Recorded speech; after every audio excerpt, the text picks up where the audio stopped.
Yo, what's happening, people? You're listening to the WRESTHINGS podcast, the Kenny Omega approved podcast. If you like what you're hearing, make sure you like, comment, subscribe. And yeah, you already know this podcast is by the Mandem, for the Mandem. Bow! Episode 157 of the WRESTHINGS podcast. Make some fucking noise for 157. We've got a very big special guest in the building. Well, look. Go on. Amir Jordan or Bilal, what are we saying? Come on. Call me Bilal. Bilal! Nah, maybe not. My mates call me Billy. And you guys have been cool, so we can go Billy, we can go Bilal. Let's go, man. Come on. Amir's weird, yeah. Come on, man. Scoot up. Welcome. It's great to be here, actually. Yeah. Well, it's a pleasure to have you next to me, bro. Yeah. Next to me, bro. Like, former NXT UK wrestler as well. You know, you've done your rounds in the British wrestling as well. Pleasure to have you here, man. Living the dream. We do intros. So yeah, I know. You got intro locked in, yeah? Huh? You got it locked in. I'm so scared, I don't know. Cool. Do you know, we'll go around. We'll leave it to the end. I know your lot's intros, innit? That's right. You're the main event, don't worry, man. Oh, shit. It's a full stretch on Nafi, full on Vicious Pappy. To my left, I've got. I should just play my music. When I say guap, you say daddy. Guap. Daddy. Guap. Daddy. It's a strong star rating, leg drop hating, big back robbing, Sherka loving, son of gun, your boy Delboy, aka Soldy Lee. AKA I'm fasting at the moment, so I don't want to say too much, but yeah, man. Big you guys up. Next to me, we've got.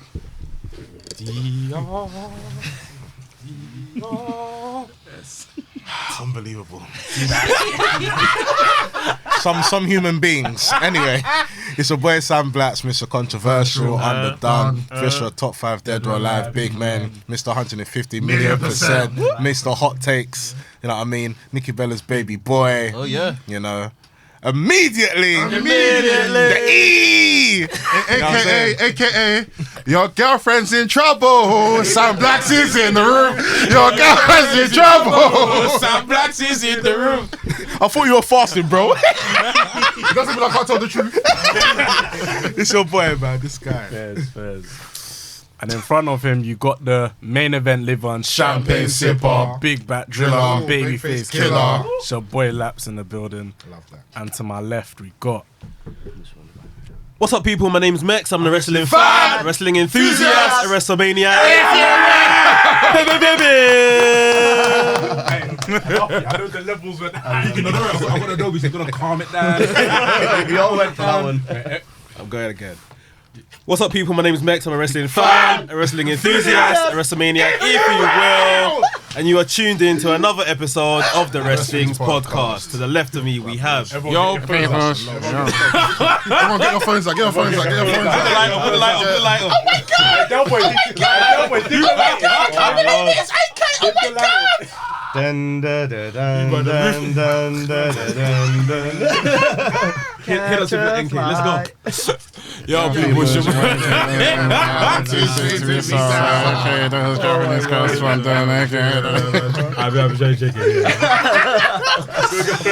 Yo, people, it's your boy NK, aka the man of the hour, too sweet to be sour, aka the hood Japanese correspondent, aka the hood, hey, we Philly Fred, aka the CEO, the president, the commissioner, the TDM, AKA Tokyo OT. There's never much time for me, go OT.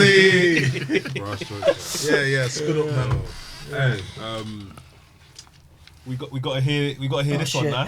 It's the big. Well, I don't know if you guys don't mind or not, but to be honest with you, there only seems to be one way for me to do this. So, is it really possible? Is it possible for me to put something on my Spotify? Because there seems to be only one way that we can do this intro. But to be honest with you, I'm gonna need like the whole team's effort here. Of course. Obviously, you guys know it's Amir Jordan, the Bangra bad boy, the kid from Karachi, NXT UK guy, and there's only one way to do this. Because I'm just gonna shut the fuck up. Because there's only one way to do this, isn't there? Come on. We gotta go.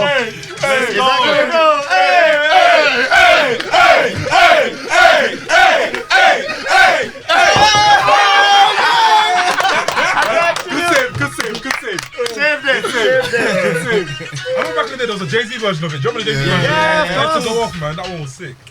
There's only one way of doing this. There's only one way of doing this. Make some fucking noise for me. In the building. Do you know what I mean? Now we need to get a big speaker for when something like that. You know what I mean? Like, you know what I mean? I don't want to spoil it. Actually, the episode's Just go. You wrestling tomorrow? Am I wrestling tomorrow? Yeah. No, I'm not. Don't lie to me. I'm not wrestling tomorrow. Look me in my eye. You're going to be hanging out at the bar tomorrow. Are you sure? Yeah. So you're going to be on commentary tomorrow? Huh? You're going to be on commentary tomorrow? Can I join commentary tomorrow? I mean, are you going to be on commentary tomorrow? Because I'm going to be on commentary. No, but shall I ask Johnny to be on commentary tomorrow? That'll be lit. I don't know. Let's see what he says, innit? Yeah, man. He might say no. He might be like, I don't know. I'm just turning up to enjoy the show, and I love all the like. Shit, we started already. But like, I'm tight with Johnny, obviously. But like, I've been down to Hustle quite a few times before, trained there, and like a couple of months ago, I think Johnny was out in Italy, so he asked me to take care of a few sessions down there. So I actually have like quite a good relationship with all of his trainees and stuff. So it's pretty cool. So like, I'm looking forward to seeing all them. But you guys are there tomorrow as well, so that's pretty cool.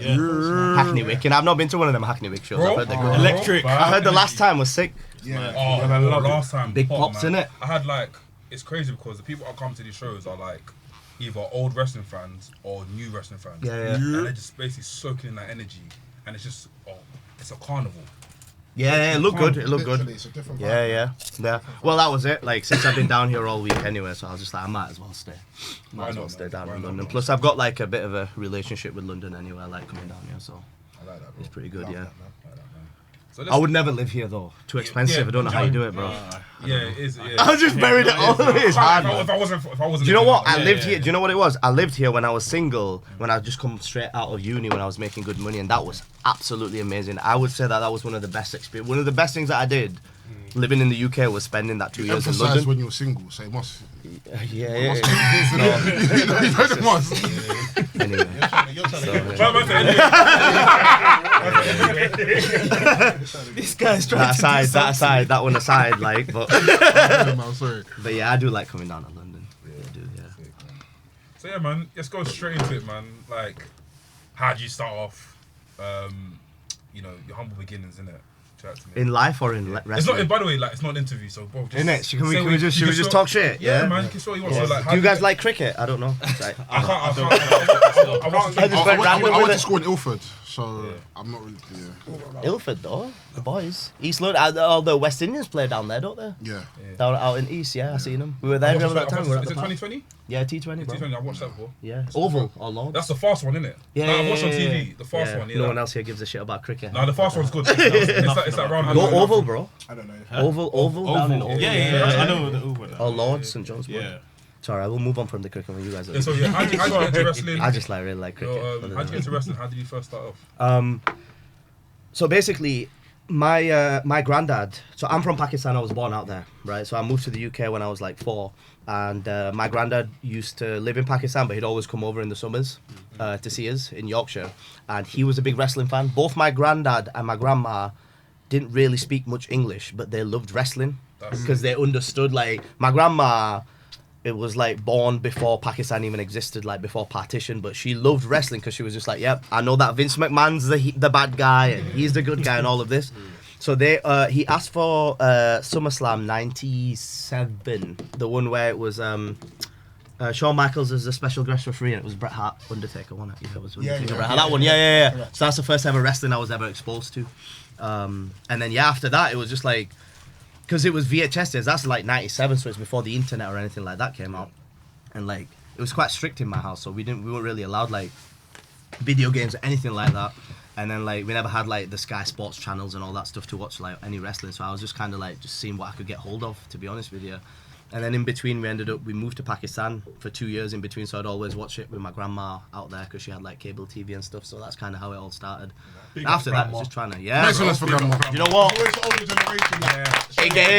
Bro, it's call it real, whatever. But like, she passed away last year, 2 years ago. Fair play, good innings though. She hit like 82. Like, yeah, fair play. But yeah, we ended up, we had to fly back to Pakistan for her funeral and stuff, and it was crazy because she was in pretty rough health, and all of my cousins and aunties and stuff live in Pakistan, and we're the only family that have moved out. And like, it's like kind of everyone was saying like, oh, she was holding on because she knew you guys were getting here so that she could say bye to everyone. Yeah. And then like, off she went. But it was quite emotional because it was just like, oh, really? Like, that's the person who actually got me into wrestling. Yeah. And that's, you know, if it wasn't for that happening, then I might not have like, you know, chased the dream and all that stuff. So like, That's crazy, man. you know, it's weird like how that works out. But So what's But it yeah. for when you, obviously you're a wrestling fan, but then Yeah. when you want to say to your parents, people around you, I'm stepping in the ring, how was that taken? Nah. Because I was about to say, there's Especially gotta be... coming from a Pakistani Yeah. background. as well. Basically, so like, yeah, like, to be honest, like my dad, old school. Like my dad is from like traditional Jones. Like he's from like a little village in India. So like he's not even from a big city there. So like there's one thing having a village like mentality, small town mentality when you're in the UK, but it's completely different when you're on the other side of the world like that. So like he was very traditional. It's just like, yeah, it's like maths, physics, chemistry, biology, you know, one of them ones, straight nose, bro, straight up, bro. It's just like, you know, subjects. Yeah, straight up core, and it's just like, study, innit? Like, and like, I like wrestling, and like, I like playing cricket and stuff, but like, he was like against that a little bit and trying to focus on like the studying part, which led me to obviously get my degree and get a career in like banking and stuff. But then eventually it was just like, I'm gonna have to do the thing that I want to do, innit? Like, shit, after a little bit, it's just like, all right, well, I'll put up with the shit. So they weren't happy about it. I didn't even tell them because I went out to I started training at the old the Progress School in Brixton. In Brixton, Yeah, in like 2015 whilst I was still working. And then I flew out to Calgary to train with Lance Storm. Wow. In 2016, so I did his course, you know, his 3 months. But I didn't tell anyone at home. I told my mum, I've got a contract out in Calgary with like Scotia Bank or some Canadian bank. Because I wasn't going to tell her that like, I'm going out to train wrestling and I'm going to quit my career and stuff in London and all that. So like I didn't tell him. I didn't tell anyone. I think I told my sister and she kept it quiet. But like I didn't tell my mates or anything like that because it's such an unusual thing. Like even in Yorkshire where I'm from, like we're from a small town called Dewsbury, and it's like there's a big like it's one of the places where there's the biggest concentration of like Muslims and like Indian, Pakistani, like in the country. In the country and stuff, and like they've got like the big mosque there, which is like one of the biggest mosques in Europe, where like, you know, like they all come and like give like sermons and stuff, and all the imams come and that like they all come to that mosque there from all around the world and stuff, so it's like a big deal.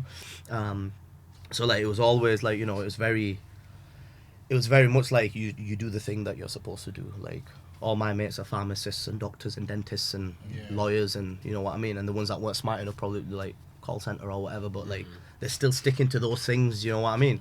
And that's where I was going with it until like I was just like, nah, because I wanted to leave. Because I ended up moving to America after uni, and I was like, if I can do good in something that I actually don't like have a passion for, like there's this wrestling thing that I've been wanting to do this whole time, and I've just put it off because I've not had like, to be honest with you, I've just not had the self-belief to actually be like, I'm gonna back myself and do it. And I still didn't, I don't think. When I started doing it, like that first training session that I did and stuff, I was just like, let me just get in there and try it. And I did like a bunch of research before it. Like I even went back and watched all the Tough Enoughs. And like Breaking Ground and all that stuff, because it was just, this is how they train and all that stuff. Just did my whole research and stuff because like I was looking for a way out. I had an exit plan because I was making decent money in London, so I was just if I can save up enough money, I can go train with the best in Calgary, and I'll do what I can in between now and save up my money, and just like I had an exit plan, so I got out.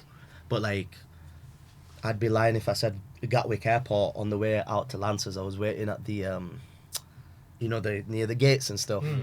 And I was just like, you've not told anyone, you've quit your job that was paying you well, and now you're off to Canada with like all this money, whatever you've saved up in your bank account, you've not got a job out there, and you're going to try and become a fucking professional wrestler. Like, what the hell is wrong with what you're doing? Do you know what I mean? I had that moment there.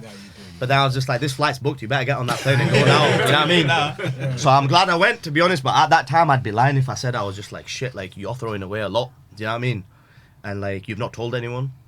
And then when I ended up having my first match out in Canada, that's when I put it up on socials and all that stuff, and then like all my mates found out. That's it. Yeah, and then that's when everyone clocked, and then it was just like a bunch of my mates called me and was like, what the fuck are you doing? Like, what's wrong with you? Like, I thought you were in banking. What's this wrestling thing all about, this and that? And like, surprisingly, a bunch of my mates were just like, more than the ones that were saying that were like, this is the coolest thing I've ever seen. Like, I can't believe you actually had the guts to do it and stuff. You know what I mean? And that was a big part of it, was because like I've got mates like up there, like that we'd have like Leeds United and Huddersfield Town scouts turning up to my mates' houses and being like, we'd like to put these lads on trials, but their dad's coming out and being like, don't ever come back here again, because they don't want their kids to live that well, basically the way where we got, they don't want their kids to live that haram life, because that's what they think it is. Do you know what I mean? Because it's that celebrity lifestyle, and they don't want them to get into all of that stuff. But then like my argument's always like, if you really want to make a difference, like I represent being a Muslim. Like I'm not, you know, the best Muslim in the world, but like I want to represent that, and like I still go out after the show and all that stuff, and but like I've not found it difficult to like not get into anything dodgy like that. Do you know what I mean? You still have a laugh and live your dream because you're still around people that like wrestling. So yeah.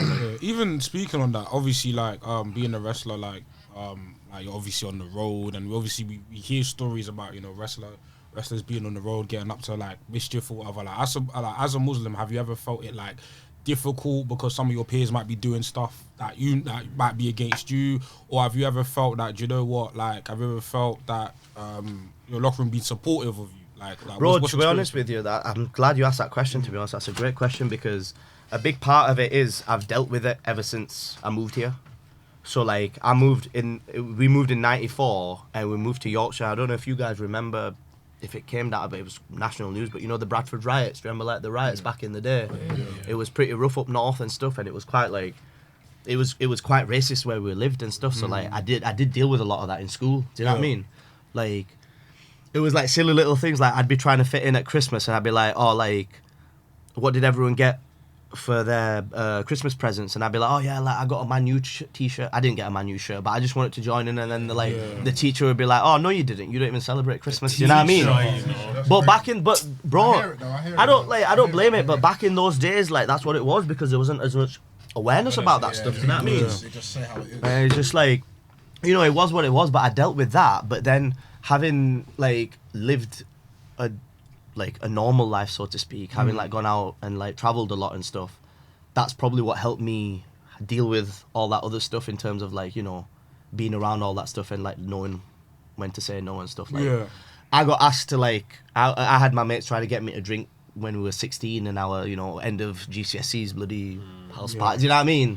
And I never found it difficult because like it was never in my house. Do you know what I mean? When you've not grown up with it, like it's foreign to you anyway. So like it was just like, well, I don't really like the smell of it, and I'm just like, fair enough for everyone that does it. And to be honest with you, like being out in like when I was out in New York and in London, like you'd go on these nights out and some people would get like pissed drunk, you know what I mean? And especially like I don't like in the UK, like there's that culture of like really drinking. So you know, because I've seen that and I'm just like, you know what, I'm alright, like you guys crack on. And then all my mates that I talk to, they always say that, oh, you save a bunch of money and you don't have to deal with hangovers, like it's fair enough. I'm just alright, I suppose so. Yeah. But I mean, like, cool. It's like I feel like you don't always have to drink to have a good time, and I think that's one of the problems that we have in the UK. A lot of people love to drink to have a good time to hide. Do you get what I mean? Yeah. So you can get a can of fizzy drink or Sprite and be calm with that. Yeah, but you know what it is? It's that thing of like, well, like I don't put it against anyone else, but my thing is, and like this is kind of goes towards like the world that we live in today anyway. But it's just about understanding and respecting something, whether you disagree with it or not. Do you know what I mean? Yeah. And it's just like some people like to force it on you, like, oh, you're not drinking. But that's how it comes along, isn't it? Peer pressure, and that's how you create all of this, you know, thing. And like I've seen it. That's like when I was out in New York straight after uni. Like I was part of an internship program, so there was a bunch of us from like London, the UK, and we're all like, most of us were like mid-20s or like just out of uni, and we've gotten this great opportunity to work in banking in New York City. Do you know what I mean? Like people like, then you saw like the reality of like how like unprepared some people were for like making $1,000 a month living in New York, trying to survive, and you saw like, you know, one of the lads got his on a night out, smashed his iPhone, and then literally the next day his parents had already bought him a brand new iPhone. 3 days later it turned up at his house, and I was like, bro, fair fucks to you, do you know what I mean? But like you get to see that, obviously there was the big lights and all that stuff, and the travelling around and going to all the wrestling shows whilst I was out there. It was sick. But then there was this other side of like reality and like seeing all that stuff. So it's just like, I suppose when you see all that, you're just like, alright, like it brings you a bit back down to earth, and it teaches you to like, all right, well, like, I know where to set my boundaries. You know what I mean? I still have a great time. I still have a great time in wrestling because just like wrestling, isn't it? But yeah.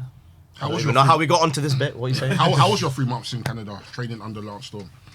It was great, you know. Like I went in January. It was so cold, bro. I've never felt anything like it. It was like minuses, and they've got like.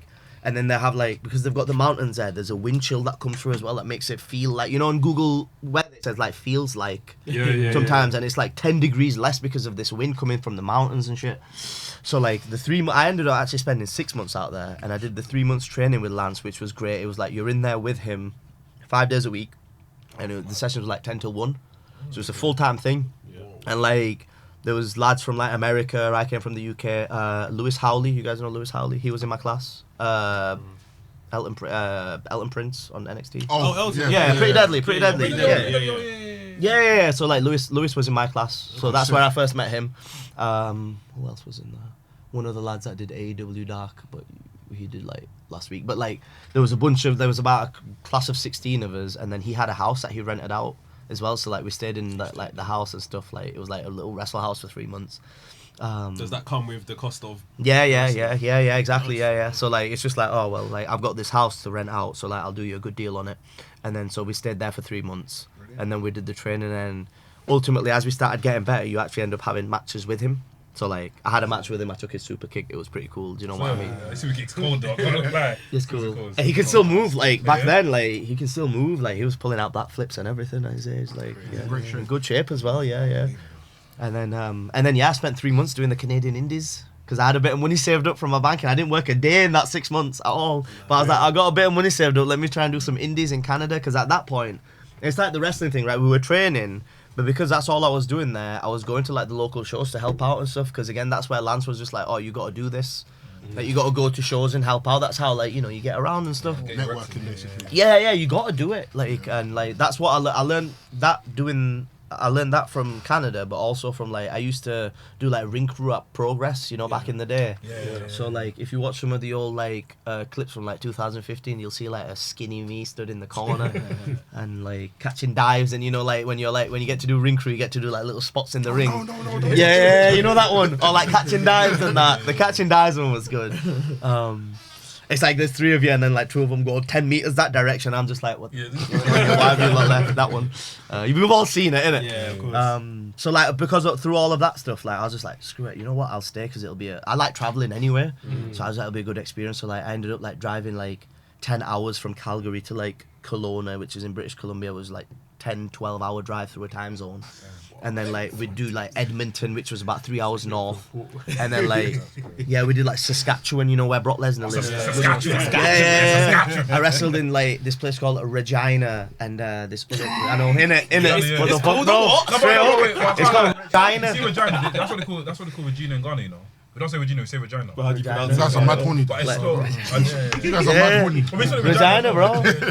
And this other place called Moose Jaw. Moose Jaw. Yeah. Just these random towns in the middle ass end of nowhere in That's like Canada, a place bro. full of boxers. You just go hard. Was that in like the French Miss speaking Georgia. part? No.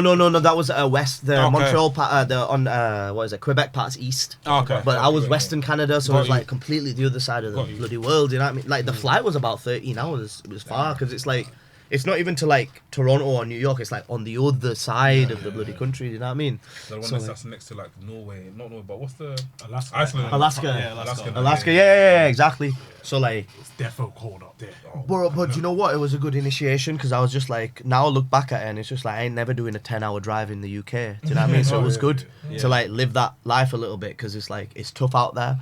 And like, already you're already internationally travelled in terms of like wrestling. So when you come back, it's like, yeah, exactly. So And it was just like we came back and stuff, and like it was one of those things. Lance has had so many trainees. Like you come back and like I had 2 options. I was like, all right, I'll move back to London to start picking up with the Progress guys again and try and get booked there because I did their. They used to do like this show called Potential. It was like a trainee show. Okay. So before I went to Canada, I did one of their shows. So like I knew people there and stuff, and like. I was around there when like guys like, you know, like TK Mambo and like all these guys were training and that. Yeah. So like I was like a young boy coming up from there, like Roy and that. Like that's where I met all those lads from back then, and Ginny and you know all them. Yeah. So like I knew them, and then I went off to Canada. I thought, oh, I can move back to London, or I can move back home to Yorkshire because like my mum at that point I'd stayed out for like 4 years, you know, with my banking in New York, London, and then moving to Calgary. I was just like. My mum was just like, oh, like, I want you to come home. Just traditional Asian mum was just like, you've been gone for too long. I want you to come home and, like, you know, I want to try and find you a wife and that. Yeah. They've been trying, bro. They've been trying for years. It's just like, it's traditional, proper traditional, like.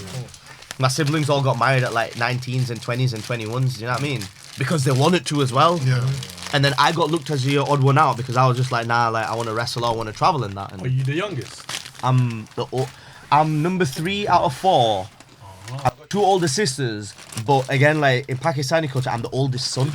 And the oldest son has that thing, do you know what I mean? So it's like, it's weird because I'm just like, in our house, it's never been like that, but like, there's always been that thing of like, oh, you're the oldest son, so you got the responsibility, regardless of how many older sisters you got. So like, it was one of them ones. So it's just like, this is the example that you're setting when they found out that I was wrestling and stuff. But yeah, like throughout that whole time in banking and all that stuff, like they were trying to get me married off like straight away.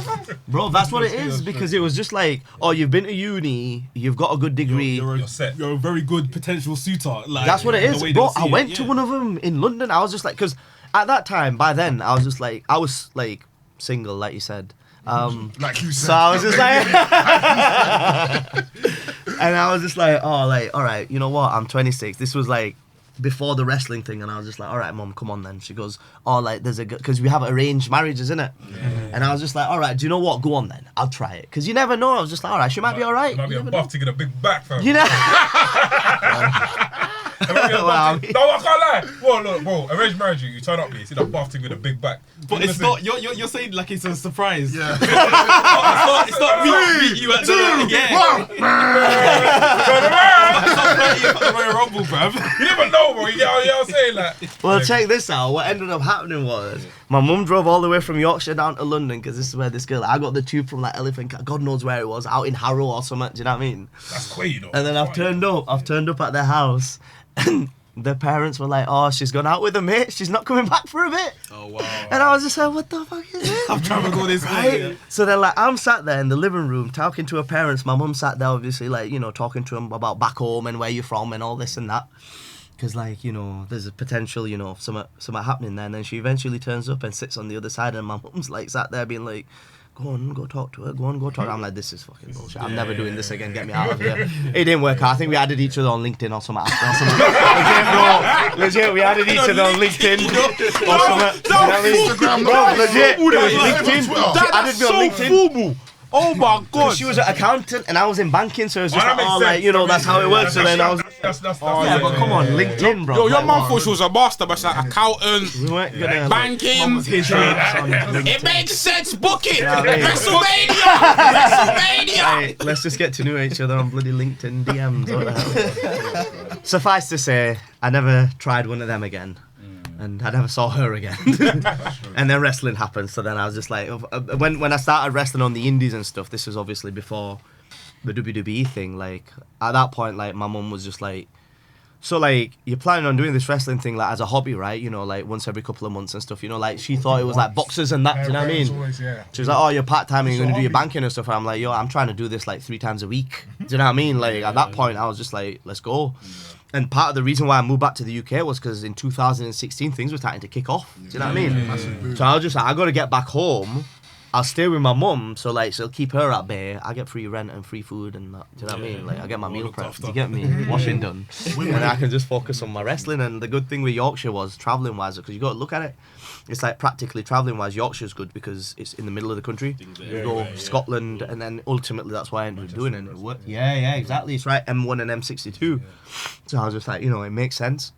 And then yeah, like moved back, and then I ended up starting to train at Grapple. There was this place called Grapple where old Marty Jones was training us out there. Yeah, back in the day. Yeah, up north and stuff. So like, yeah, that's when like, and then obviously I started making my way through it, to be honest with you, like just turning up to shows and trying to, and then like the entrance thing came up and all that, and I was just like I'm the only Asian wrestler about, like use it. If I'm have an entrance theme, I'm definitely going to use the one that everyone recognizes. Run it. Yeah. And I was just like, do you know what, like, and part of it came from like, you know, in our weddings and that they last like a week and a half or whatever, right? But like we always do like choreographed dances and stuff, so like I've never been the best one, but like I've done it all my life. Like, you know, like we do these dances. You got to do it. Do you know what I mean? Like you got to do like a choreographed dance Oh no. to like some Bollywood stuff and that, or like Bhangra and that. Yeah. We do it at all the weddings. Yeah. I thought we do a lot of African.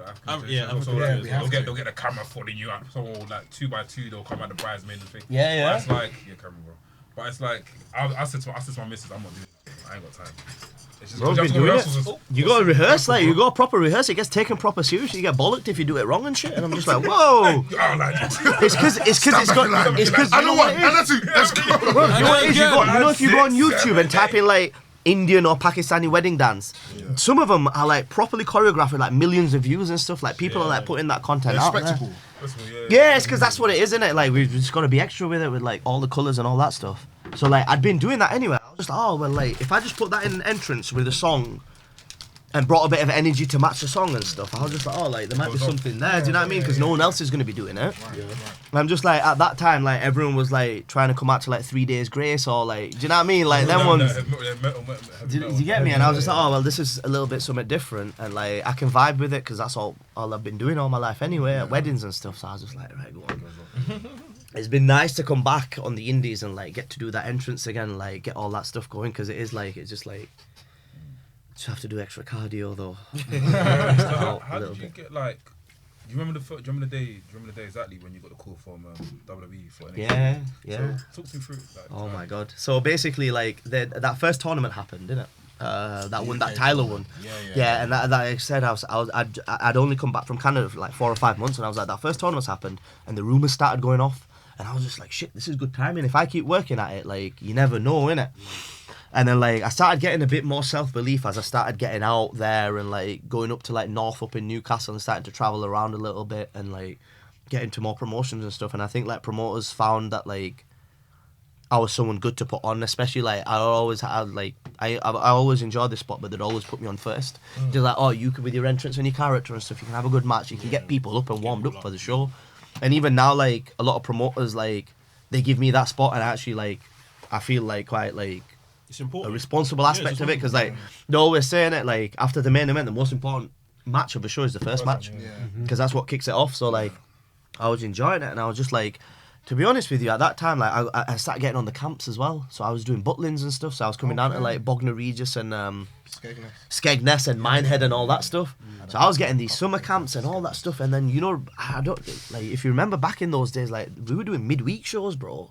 Like we were doing like Defiant tapings on Tuesday and like Tuesday night graps and bloody IPWs on Thursdays and all that stuff. And like I started getting on all of those, and I was just like, shit, like this is moving quick. But I just didn't, you know, you just enjoy the ride, innit? You live in the dream and stuff. And then, but the worst thing on the other side of it was that like the money aspect of it, because you can be busy as you want on the indies. If you're coming up, you're not making much money. And that banking money ran out real quick. Do you know what I mean? From Canada and that. So I was just like, shit, I might have to get another job. So like when I moved back from Canada, I got another job at in Leeds. I got a job at KPMG. Oh, wow. Yeah. So I did that job for 3 months. I was thinking Tesco. Nah, I got a job. You sounded so casual, so normal. Like. Nah, I got a job at KPMG. You're from my banking background, innit? So I was just like, alright, fair enough. I'll need to make that money. And I was just like, alright, like to subsidise the fact that I'm getting paid like nothing and peanuts for wrestling, I'll do that job and I'll be alright and stuff. And then I got offered the summer camps, and I quit in 3 months again. I lasted 3 months in it, and I quit. And I was sat at home, and I had to tell my mum, because at that point I was living with my mum, innit? So then, like, I'm sat in the living room, and I had to break the news to her. I was just like, listen, I've quit the KPMG job. And she sat there, and she's been like, so in the last year and a half, you've thrown away a banking career, and you've thrown away a career in like one of the biggest accountancy firms. Like, the fuck is wrong with you? Do you know what I mean? Like, I got like, I swear, right? All right. Fuck you want, mate. I'm like, you're whatever. just be careful. I came from the PG place, innit? So you gotta be careful. So it's that old training. So yeah, and like she literally sat me down, and I'm just like, do you know what? I actually don't have a response to this, because you're not even wrong. Because you're coming from where you're coming from, you just want the best for your kid. Of course, yeah. And it's just like the way you're looking. She didn't understand wrestling, so she was just like, "This, what's he doing? What's he playing at?" All my other kids have all got kids by now of their own. Like I've got 7 nephews for God's sake from my 3 siblings. You know what I mean? Wow. And then I was just like, "Shit! Like I'm gonna have to do something with this wrestling thing, or else I'm like, you know, thing." So like, ultimately, like the busyness was good, but then like the money wasn't coming in. And literally, I remember like coming back from Skegness, after a run. Because in the summertime, what it was you do like it was NGW that was running the camps back then. So you do them, you do like 2 or 3 days of them. Then you'd have like a midweek indie, and then you'd have the weekend indies. So like there was a time in between where I did like 18 shows in 19 days. It was ridiculous. 18 like, shows in 19 bro, days. it was. Do you remember before COVID? Like basically before NXT UK started, like it was like. and there would have been hella wrestlers available to do these shows. before Yeah, no NXT shit. And they were came all and like, everything. well, all them wrestlers back then, either half of them, most of them, are either in NXT now or in main roster. So like, we clearly had like a boom of talent because they're all smashing it now, innit? And like, to be honest, if you ask me, not to like big us up, but like even the lads that they got rid of, like there's a bunch of talent just in what they got rid of, let alone in what they kept. Do you know what I mean? Like we've got like great wrestlers that just like they got rid of us back then, but let's see what happens going forward because like all those lads have got talent and like everyone seems to have like stayed in shape and staying busy and stuff. So like we're all surviving out here just with everyone else, but it's kind of crazy. I don't know where I was. You're telling us about how you got to NXT. NXT. Yeah. So basically, like, I was basically almost out of money, and my car died as well. So I lost my car, the thing that was getting me around the country, and I've got no money, and now I'm having to get my little brother to drop me off to the meet point so that I can go with someone else.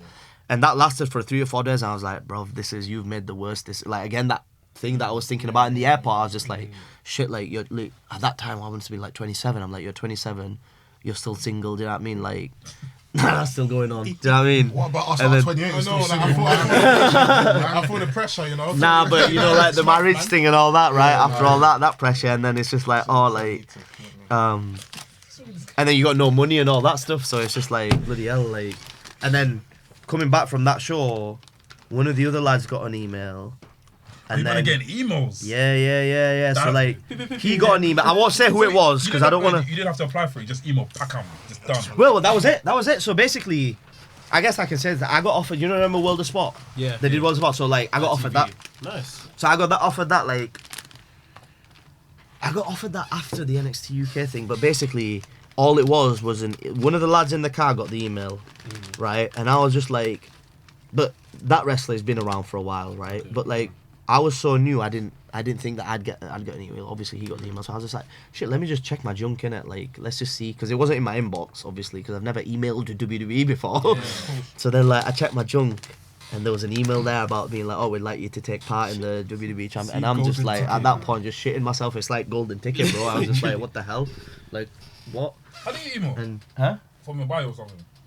what? How How did did they they find my get your email? email? Oh, they've got everyone's details. Yeah, they would have had everyone's details just off like booking emails and stuff. Emails, Yeah, I think they found like my booking email from my Twitter because we have it on there. So like they would have found a way of getting in touch. Yeah. Bro, if I got email from WWE, I can't lie. I'm jumping in the cold shower, you know. Bro, like it was going mad. weird. Like That's a cold shower. I said, Cold shower. oh, You jump in the shower. I didn't know what to do. I didn't know. But at that time, because I was on that big run, I was so tired and like obviously like I was stressing out about my car and all that stuff. And I got this email. I'm just like, shit, like this is kicking off. What's going on? Ultimately, what ended up happening was I carried on doing the indies without my car because like I still had to wait. Obviously, like it was still a few months till the tournament. I think they got in touch with us in April, and the tournament was in like June or July. Okay. Like download when they did the download show in it. You remember? Yeah. So then, so I had to like survive until then. Sorry, so is this the second tournament? Yeah, the Okay, second yeah, tournament, yeah, yeah. yeah. So then, like, we did. I wrestled Zach Gibson at the Download Festival in that first round, which was great. Like, WWE debut, like, Download Fest shitting myself all day, being like, what the hell? And we were on, they had the Undisputed Era match just before us, which got a massive pop. Do you remember? And then the main event was, I can't remember where, was it Alistair Black? But it was another banger. And they put me and Zach, who no one's ever seen before, in the middle of that, just before the main event. Yeah. I think so. Yeah. I think Tommy so. End, didn't it? Tommy, yeah, and then Gargano had it. Yeah, but it was like basically the top NXT guys, and me and Zach were like stuck in between. And like I'm stressing out because I've only been wrestling for like 2 years. I was like the least experienced guy in that tournament, and then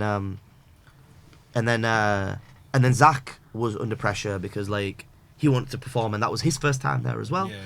So it was just like we're in this difficult spot, but like we got through it and it was good, and I got to the back and stuff, and like I was just like, oh, I don't know if that was good or not. Like Matt Bloom's watching the Gorilla, like what the hell, like this is WWE, like whirlwind. And I got to the back and Robbie Brookside was like, oh, that was a good job, lad, and I was just like, oh, thank God, like I'm not shit. Do you know what I mean? Like I might be able Zach to. won that tournament, didn't he? Yeah, He won the second one, didn't he? he did, yeah. Yeah, he was. Yeah, cold. because they did Royal Albert Hall Yeah, and stuff. yeah. Yeah, and that was sick because we got to do. I turned up at Royal Albert Hall. I wasn't booked because obviously first round exit. But then we got there, and before the show, they had like dark matches. And I got to wrestle Joe Connors in the dark match. That was the first match of that whole weekend. Yeah. So that was pretty cool because like Royal Albert Hall, like bloody hell, like, and it was heaving that day. I don't know if anyone was out there, or you saw it on the network and that. Yeah. But I think I caught. Yeah, I've watched it. Yeah. So like that was pretty sick. Doing Royal Albert Hall, but yeah, like eventually we ended up like getting offered contracts and stuff, and we went down to the O2. We had to go down to O2 because they were doing Raw and SmackDown, so like we went down to like sign our deals. But I was so skint because they expensed our travel. Obviously, they always expense our travel. They were really good with it, to be fair.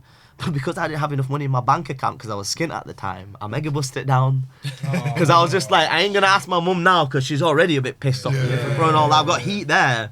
And I was just like, I've got too much pride to ask anyone else because I'm just like, I've put myself in this hole. So I was just like, I've got about 30 quid in my bank account, screw it, I'll just book the mega bus. So I went from Wakefield, Woolly Edge, all the way down to bloody Victoria bus station, and then got the tube across the O2 in past Canary Wharf. I was taking like 20 days, man. Yeah, bro, I didn't care, I was going to sign my WWE contract, who gives a shit? I'd have walked it, do you know what I mean? Story, man. I hear it. Do you know what I mean? Bro, you need a movie. What the fuck? But check this out. The best thing was, so like we got to do Raw and SmackDown. They did like a bunch of entrance stuff with us as well in the ring whilst I was setting up the ring. So like I've got like the SmackDown Titantron behind me with all them lot getting set up. All like Devon Dudley's walking down and like Footage. some of it's footage because they made some montages when they had us like they did when doing the promotional material. But like forget like just being there anyway. So like we were doing like a bunch of our entrance stuff, for like the MVs and stuff that they make for the intros and all that stuff. So we got to do that, and like we did like all the pictures and all that stuff. Do you know what I mean? So like it was a great experience. And then they were like, oh, and that's when they announced. I was just like, oh, like this was before the tournament when we went down. And they were like, oh, we're gonna announce a tournament in a few days. And I was just like, oh, like I'm one of the new guys, and there's obviously like Joe Coffey's here and bloody Tyler Bate and Joe, like all these guys that have been around, Dave Mastiff, all these guys that have wrestled a lot longer than me. So I was just like, oh, like I probably won't get in the tournament because there was 16 spots in the tournament and there was more than 16 others that signed contracts. So you look around and you're just, all right, well, someone's gonna miss out for that, right? Because we didn't know what was gonna happen before, because at that point NXT UK wasn't a thing yet. Do you know what I mean? So it was just, all right, well, fair enough. I might be the one and I'm prepared for it, whatever. The weekend finished. I was on the megabus back up, buzzing that I signed a WWE contract. Forget everything else.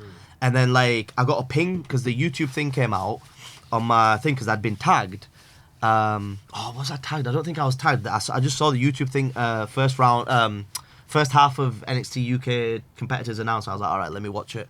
And there was 8, and then I was the last one. So I was watching them all. I'm like, all right, that's not me. That won't be me. And then I was sat on the megabus driving home. I was sat on the megabus, and I was just, all right, I won't be on this. I might be on the next one. If not, fuck it, whatever. Like, and then like my face turned up doing the fucking dance on the 8th one, and then like what's her name? Kathy Kelly's like Amir Jordan's trained at Lansdowne and all this and that, and I'm just like, that's mental. This is a fucking movie, bro. I'm sat on the megabus. My phone, legit, because no one expected it. Because they were like, do you remember before? Obviously, I knew because we'd already been down. Like on shows and stuff, all the boys were meeting each other, and like word had gotten round, innit? So like, people knew that, oh yeah, so and so will probably get signed, and like so and so probably, and no one was mentioning my name, and I didn't say anything. Everyone was like, all right, like Joe Coffey will go, Flash will go, Mark Andrews will go, Eddie, you know what I mean? All these top guys and stuff. I was just coming up, so I was just like, oh, like no one's expecting me. So then like Twitter blew up and all that stuff, and my phone overheated. So like I was just like, shit, this is like overload, whatever. I'm looking around Megabus. There's a woman like wiping a kid's backside. Do you know what I mean? Like cleaning up a kid. Standard Megabus. There's like whatever. It's just like one of them rough Megabuses on like a midweek afternoon that's driving up to Yorkshire or probably going up to Edinburgh or whatever. I'm just looking around like, is anyone seeing this? Does anyone give a shit? Look, it's me. And it was cool because like I got picked up. Kip. I was telling you about Kip Sabian picked me up, and he'd seen it at that point as well, and we were buzzing because at that time we were travelling a lot together, and this was before he got his AEW thing as well. So it was like a massive deal, do you know what I mean? So like that was good because then I had someone to celebrate, buzz off it with, because like if there's anyone that understands it, it's someone who's in the same position, who's in the same race, do you know what I mean? So yeah, like that's ultimately how it all ended up happening, was on a bloody megabus. That's a movie. Big up the dream, bro. It was sick, man. It was sick. Like, to be honest, thank you, I appreciate it, but like there's never been a point whilst I've been doing this where I've ever like not regretted it, but like the worst moment in wrestling will always be 10 times better than the best moment that I had in banking, if that makes sense. Because like I had my shoulder injury and all that stuff, and I was just like, this is rough, but like I know this is temporary and it's gonna go. But there was times when I was in banking where I was just like, yeah, I'll make money, but like this is gonna be a bit of a slog for the rest of my life. You know what I mean? I'll probably make it to like director level or something, and it'd be good and all that stuff. And like, it took me to like making money to realize that like your happiness is not all about money. Money's not enough. Yeah. But then you do need to make money as well in that cost of living crisis. So it's just like it's just like you're balancing between the two. Balance between it all, man. Trust me. Yeah, but like it's just it's been a ride, man. To be honest with you, but like it's just one of those things. That led to another, and then 4 years at WWE, and that was like getting to like go out to Wrestlemania Access, do Mania. Backstage and that catering at Mania, boys. What food was there? I ain't gonna like. I like food, right? So like, they had like a. Obviously, this was at MetLife Stadium in New Jersey. Yeah. So I'd already been to that Mania when I was living in America. You know that one where it was CM Punk Undertaker and Rock Cena. So that was I'd just moved to America 3 weeks since then, and I went to that Mania as a fan. I got like a StubHub tickets, you know, like right up top with the restricted view, and it was pissing it down as well. It was like a cold Mania, outdoors open, and then like now I'm working for WWE, walking around backstage in that same place, and I was just like, this is fucking. Well, Batista's walking past, Hogan walked past, but then bro, like because Batista was on that one, wasn't he? Do you remember that one where it was like Xavier Woods doing the whole song? Yeah. It was the year he won the Rumble, I think. No, 2019. 2019. Oh, that was the triple threat. That was the match against Triple H. It was Kofi Mania. It was a Kofi Mania. Okay. But like, Oh yeah, when they put that in his ear, yeah. So like, No, it was his nose, wasn't it? they had a the nose thing. nose Yeah. thing, They had a whole separate tent set up, and like I walk into this tent and there's like every dessert you've ever seen. Steak, beef, lamb, chicken. And I'm just like, bro, what is going on? Because it's Mania, innit? Of course, it's the WWE and it's the biggest event of the year. Of course, they're gonna have everything. That jerk chicken. Bro, they had everything legit. No. Okay, wait. They had an Indian section. They had a Jamaican section. Bro, legit. I swear to God. Just for Kofi. Bro, I went straight for the. I I was like, let me try it. If I'm gonna try Asian food, I'm gonna try Armenian to see how they do it, innit? If they had jollof rice, Bro, I know she was boss. I know they got a But now almost is there, don't have to.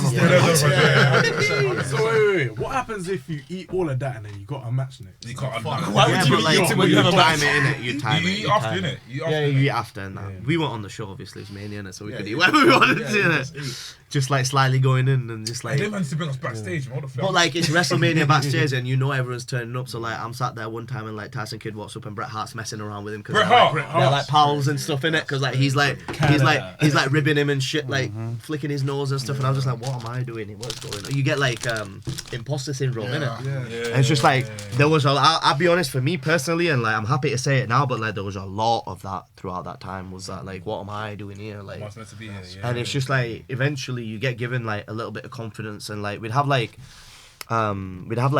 tape review sessions in it with like Shawn Michaels and stuff, and like it was cool because it's like, bloody hell, like if he's saying that you've done this thing good, then like you must be all right. So it gives you a lot of confidence. Like Regal would always come down to the PC, and we had like Bloom and stuff giving us match feedback, and then we had like Johnny Moss and James Mason like teaching us the stuff in the ring. So it's just like you would pay for that experience, you know what I mean? Let alone get paid for it. Of course I would. I'd be so broke like, for that. yeah, like for considering like where I was in my wrestling career, that was like I got so much. I feel like I got the most out of NXT UK than anyone else because I was the least experienced walking in. It just I mean like COVID happened, and like again we were lucky because like the Brit wrestling just completely finished off for about a year and stuff, like, and we were still getting paid. So like it's just like thank God, like they paid us through that. They paid us through like my year off because of my shoulder surgery and all that stuff. So it was just like, you know, very thankful for that. Of course. And then like, you know, in the end, like I'd be lying if I said like it got a little bit frustrating because we didn't know what was going on, but ultimately then we obviously found out what it was. But then ever since then it's just like, well, like it's part of the ups and downs of a wrestling career, right? Everyone that's ever made it has been like up and down, and it's just like, all right, well, I really wanted to do the indies, and like we were allowed to do indies, but there was quite a few restrictions, and like fair enough from their point of view because they want to keep their talent safe, the talent that they're paying well, right? But like, is that thing personally for me because I was go on the indies before, like it didn't necessarily work for me wrestling every 6 weeks. I wanted to do it every single week. Do you know what I mean? So then it got to that point where like I've just come back from surgery, like doing all the physio and stuff, and like I'm raring to go to be like, all right, let me see if I can make it to Florida and stuff, because at that point they were starting to take people out to Florida. You know, all the guys and girls like that. Half of NXT is bloody NXT UK now. Do you know what I mean? The guys that have come there, like, A lot of them haven't even debuted yet on NXT. Yeah, exactly. That's still signed, waiting up. Yeah, she debuted this week. Her promos and stuff are like, the whole TV screen and stuff. Yeah, and that's why I just find like I'm just like, you know, people. Everyone has their opinions about, you know, this and that, but at the end of the day, like, there's about 25 people that'll probably make like hundreds of thousands of pounds because they signed to NXT UK and got to go to Florida, and like bloody Butch Pete Dunne's out on doing Mania, Rich Holland, you know, all those guys, you know what I mean? I even forgot about that. And like Kaylee Ray's doing main event pay-per-views, you know what I mean? Like, it's just like all these guys that are like, for me, when I first entered that locker room, I was starstruck just seeing all them, because they were all like big stars for me, let alone bloody walking out the O2 and seeing like Baron Corbin walk past, or like the Miz and like all these. Like Miz is 10 times taller than you think he is, by the way. Yeah, so weird. Some of these boys that look small on TV, they're like so much more taller.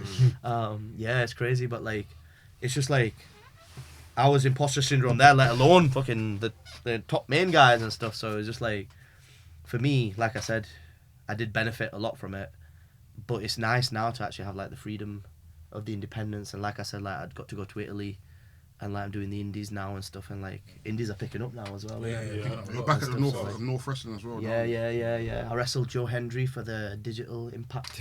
Digital media title, yeah, Impact Digital Media title, yeah, that was fun the other week. I wrestled Leon Slater last week at Hammerlock. How's the wrestling?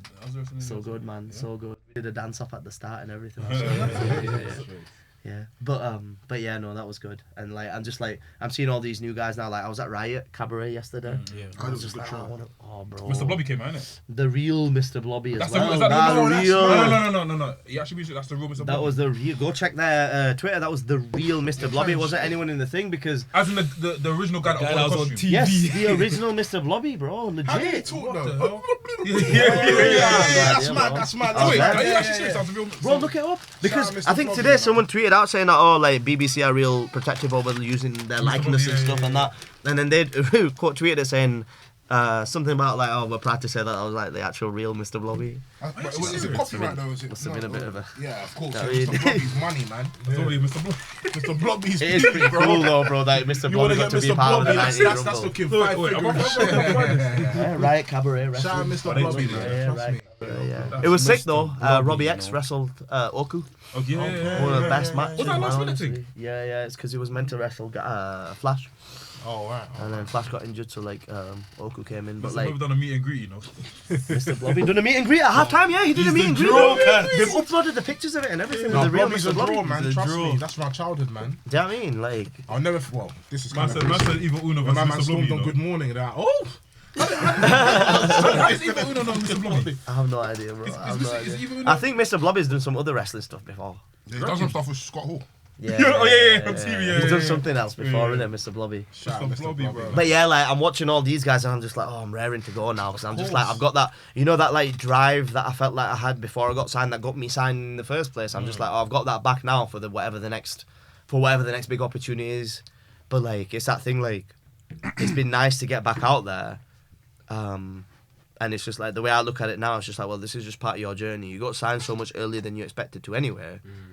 It's just like, keep going, because something good will happen as long as like I don't quit on it, and God just willing, keep man. going in it, and just like keep doing my cardio for that entrance, man. I'm dying on some of these ones, yeah. Sick, man. When I first came back as well, I was just a bit out of practice and stuff, because at WWE had like certain times set up, and I was part of a tag team and stuff, innit? Whereas like on the indies, that was one of my big things, where I was just like doing like elaborate entrances, just acting like a twat all around the like thing. If there's a bar to dance on, dance with that, just like hype everyone up and stuff. And it's just like when I first came back, I was just like, oh, I'm terribly out of practice, and like I'm not doing it. Like I'm not getting it, because you can tell from the crowd. But then when I actually put my all into it, before the bell rings, like you can tell. Like it's just like, all right, I'll put a bit of a shift in there because they're coming up. It makes having the match a lot easier too, isn't it? So Now you've lost stamina for the match now. bro, like That's a stamina I've been bar, working no, on the stamina bike. bars. I've been on the bike. I've been steady state cardio on the bike, innit? Bro, imagine how. 50 cals. You know, Ultimate Warrior's tapped, you know. Huh? He ran from the thing. All That's the way. it? And look, back in the day, do you know the left to the ring? It was far away, you know. Yeah. You have to sit the clock. You have to sit the clock. It's like how the Rumble inside Antonio, innit? He's shaking the ring like this, and after he has a whole. He'll run round the ring, don't forget, he'll run round the ring. Then Yeah, then he'll run from one side to the ring, then he'll start shaking, then go into the ring, start running. No, Are these Krispy Kremes happening? Yeah. Are we going for some? Am I alright to eat on the... Yeah, of course, bro. I want to ask you, as a Pakistani wrestler, how important is representation for you? Oh, massive, right? I mean, it's like I said, I've come from a very traditional background anyway. And, like, having gone out and seen, like, the real world, comparing it to, like, the good parts and the bad parts of, like, where it is that I've come from, like, it's like, there's still not that many of us out doing different stuff, right? When it comes, like, it's slowly happening now. We've got more stand-up comedians and actors and stuff. It's taken a long time. And, like, we've been here for a long time. You know what I mean? We've been in this country for a long time. So it's just, like, having to get into cover that professional wrestling market side of it is just like, all right, well, like, you know, I can do that now because of my whatever success I've had, like, Asian lads specifically message me and be like, oh, like, I want to get into training and like, I've seen you and all this stuff and that. So, like, yeah, like, I do hold it quite close to my heart because, like, I want to, like, because I spent a lot of time in Pakistan and I've been very traditional. I still look at myself as, like, half Pakistani, half British anyway. So, like, a few years ago, like, when I went back to Pakistan the other year, like, I went to one of their training schools because there's a little scene there as well. Like, they're just trying and stuff. They had, like, they booked, like, Del Rio's wrestled in Pakistan. Yeah, legit, bro. They had the thing. Where doesn't this guy show up? And whatever, bro. Like, legit. Kalisto's there. Yeah, they had posters up and everything of, like, all these. I was like, where? Look at, like, and I was just like, where are these guys booked wrestling or something like that. It was in Karachi, but, like, okay, it was called something else, but yeah, it was called something else. But yeah. But yeah, no, I do miss that place as well because I went to primary school there as well. So, like, for 2 years, it's funny because, like, now for those 2 years, any references that any of the boys make in the car for them 2 years, I have no fucking idea about because all I was doing during those 2 years was going to school. In Pakistan, you go from 6 o'clock in the morning to 1 to school. Yeah, what? And then you come. Yeah, that's just the way it was. From 1 to 1? 6 o'clock in the morning. 6 a.m. to 1 a.m. 1 p.m. Sorry. Are you scared? Yeah, 1 a.m. No. Like, you gotta wake up. We used to have to wake up at like 5 o'clock to get in, like, the school van. And then, like, take you through, like, the polluted ass city to get to school and that. Yeah, it's wild. That's not bad though. That's not bad though. That's just the way it was. But then you normally wake up for work in life. Like, you normally wake up at like 5, right? 4 or 5. 4 or 5 yeah, to we start had to work. wake up at like 6. It makes sense. Yeah. No, I think the school was 7 till 1, but you'd have to wake up at 6 innit to get ready and that. Yeah, and then the van would pick you up and we'd come back, and then, like, for 2 years, legit, all I did was play cricket until it got dark, because that's what we used to do on the streets. We just used to, you know, like how in, like, Brazil they just play, like, it's the same but with cricket over there, where it's just like grab a bat, grab a ball, and, like, 2 years straight, bro, until, like, from like coming back from school until it got dark, because over there we get the call to prayer, right? Because like, it's quite open and, like, you have all the mosques saying it and stuff. So, like, the second that sunset one would the sunset one would go down, like, you got to get back inside because it's gonna get dark and stuff. But for those 5 or 6 hours, all I did for 2 years. So now I'm, like, sat in the car with the boys and they're making, like, Spice Girls or Tamagotchi references or Blue references. I'm like, I have no idea what you're talking about. Legit, for those 2 years, unless I make the effort to go back and watch, like, I don't know, Live and Kicking and shit, I had no idea. Do you know what I mean? Live and Kicking. Do you get me?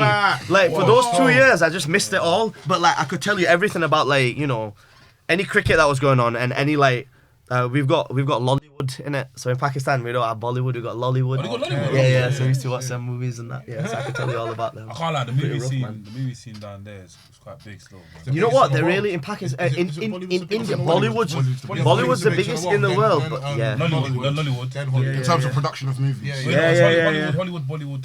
No, it's Bollywood, then Hollywood. In terms of production of movies. Nollywood has more films than Bro, volume. They're pulling volume out. I'm talking about volume. I think it's about quality. Not Hollywood. But in terms of production, Yeah. Why do you think in Nigeria they've got like 20 parts of the same film? Yeah, that's what we've got as well. That's what we've got. And then, like, anything, like, we've got all the copies of all of the, like, the blockbuster. we've got like the Pakistani Shawshank Redemption. You know what I mean? Like, and it's just like I'm watching all them over there, and I'm just like, it's just like where they take, like, the main storyline but just make it, like, Asian instead of, like, you know what I mean? So, like, he's walking into, like, an Asian shop instead of like, it's just weird. But like, yeah, man, yeah. Yeah, but it was mad.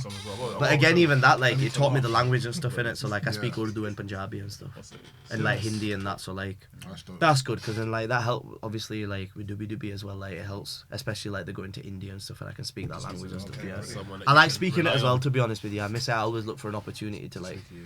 We speak Urdu at home and stuff with my mum and that Urdu, Hindi or whatever, just to keep that practice up. Yeah. And then like, I'm still quite connected to like all the social media stuff over there. So like, if I'm listening to like that Urdu content, then my language is staying up as well. Yeah, because I don't want to lose it. Do you know what I mean? Like, but yeah, like it's been fun because like when I got signed and stuff, I got to do a few interviews out there because I don't even think I really realized this at the time, but someone said it. I'm the first ever Pakistani-born wrestler to be signed with the WWE. Makes so fucking noise, man. That was a pretty cool thing. Accolades. Yeah. The old moon and star with the green and the white, and that was pretty sick. Yeah. Because I always thought it was Ali, because when Ali was in the Cruiserweight Classic, he was representing Pakistan, and I didn't know who he was before. And I seen that at the Cruiserweight Classic because we were at Lancers, and I was just, they're doing this thing where, you remember it was like Mauro Ronaldo and Dan Bryan. Cruiserweight Classic. Cruiserweight Classic was so sick. Do you remember? So and they did that intro where they had like all of them lined up, and they all came in, and they did their poses and stuff. Oh my God, and then a few of them were like got awkwardly long because like the light hadn't gone off, but they were still stood there staring at the thing. And I'm watching it, I'm just like, like Noam Dar, Zack Sabre, doing all these guys. And this guy like Ali comes in and there's a Pakistan flag behind. I'm like, who the fuck is like, who's this guy? That guy's from Chicago. Yeah, well, I mean, ultimately he was born in Chicago, but he was representing Pakistan. So I was just like, I'll take that first one, didn't it?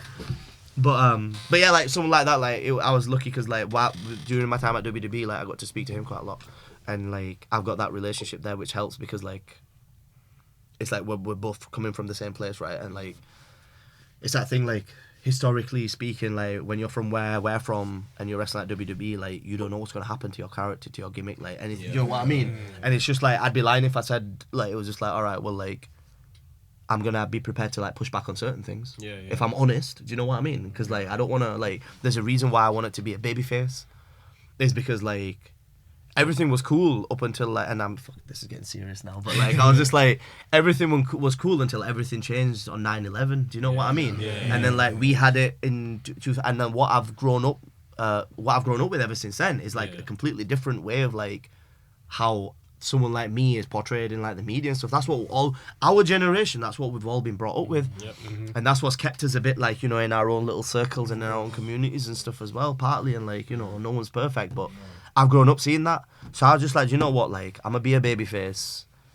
I'll try and be a fucking good one, and I'll try and like be like a positive role model in that sense. You know what I mean? And like, I like working babyface anyway. Like I like to think I've got like a bit of high energy and stuff, and gets people excited and stuff and all that. So I'd love to show you guys. You guys should come to a show. No, definitely. I love that so much. Yeah. But yeah, like that representation aspect. Long story short, bloody hell, long one, isn't it? Yeah. Nah, that's what it's all about, I like to man. talk. Tell them that story, man. The movies. But yeah. It is. It's all the story and stuff. And like I've done like a bunch of promos recently, kind of telling that story and stuff because I think it is quite. It's on your Twitter, right? Yeah. Shot well, nice. Yeah. It's just like kind of like everything that's happened up until now, the stuff that we've been talking about, and then kind of being like, well, I don't know what the future holds. I actually genuinely don't know, but like. It's been pretty cool so far, and I reckon the like next 10 years or so will be alright as well. Do you know what I mean? But like, see what happens in it. Yeah, inshallah. That's what we say. Inshallah. That's the one. You know what I mean? Man, come on. I hear that all the time in London, and I'm just like, bro, what's going on? Wallahi, innit? Wallahi. It's because of the Somalis and the Pakistanis. Innit? I've grown up around them. I love it, bro. Like I said, because in Dewsbury, I was brought up around them ends. And every like main city that I go to, I always like going to like the there's always an Asian street in it. Yeah, it's always, and like even in Newcastle, we moved to Newcastle and there's like one street and you hate it, my missus hates it because it's like a bit rough and stuff. But like I love going there because like Dixie's there, chicken cottages. You know what I mean? Like the standards, you get me? And then like Yeah, and then when I was in London, it was always like, what was that one? Barbecue Express. Barbecue Express was a good one. Yes, Barbecue barbecue Express. Express. Yeah. And the one, you know which one I missed the It's most like from It's London? like a yellow and like a burgundy. Yeah. It's Yeah. actually one of the chicken best shop. street. It's actually Yeah, one of the best but do you know the one that I missed the You've most seen it from London? You've definitely eaten there, man. You've definitely eaten there. You that's chicken and chips. You've eaten there, bro. Let me see. Barbecue The Express. London one I miss is Morley's. You ever had Morley's? Yeah. You don't get that up north though. You don't get Morley's. Okay. Morley's is straight only London or down south. That is, Yeah, yes, Morley's. Wait, this one. We Barbecue get- Express. Yeah, standard. I never seen it before. Yeah, there was one on Walworth Road when I used to live in Elephant and Castle. I used to go down all the time. I can't try it. Yeah, try it. It slaps. I can't lie. It's one of the best street. Yeah, But I can't lie, the chicken shops around your sides. The Ilford sides. Ilford, Gansel. Bro, I will say though, hands down, like I don't know, like I'm big.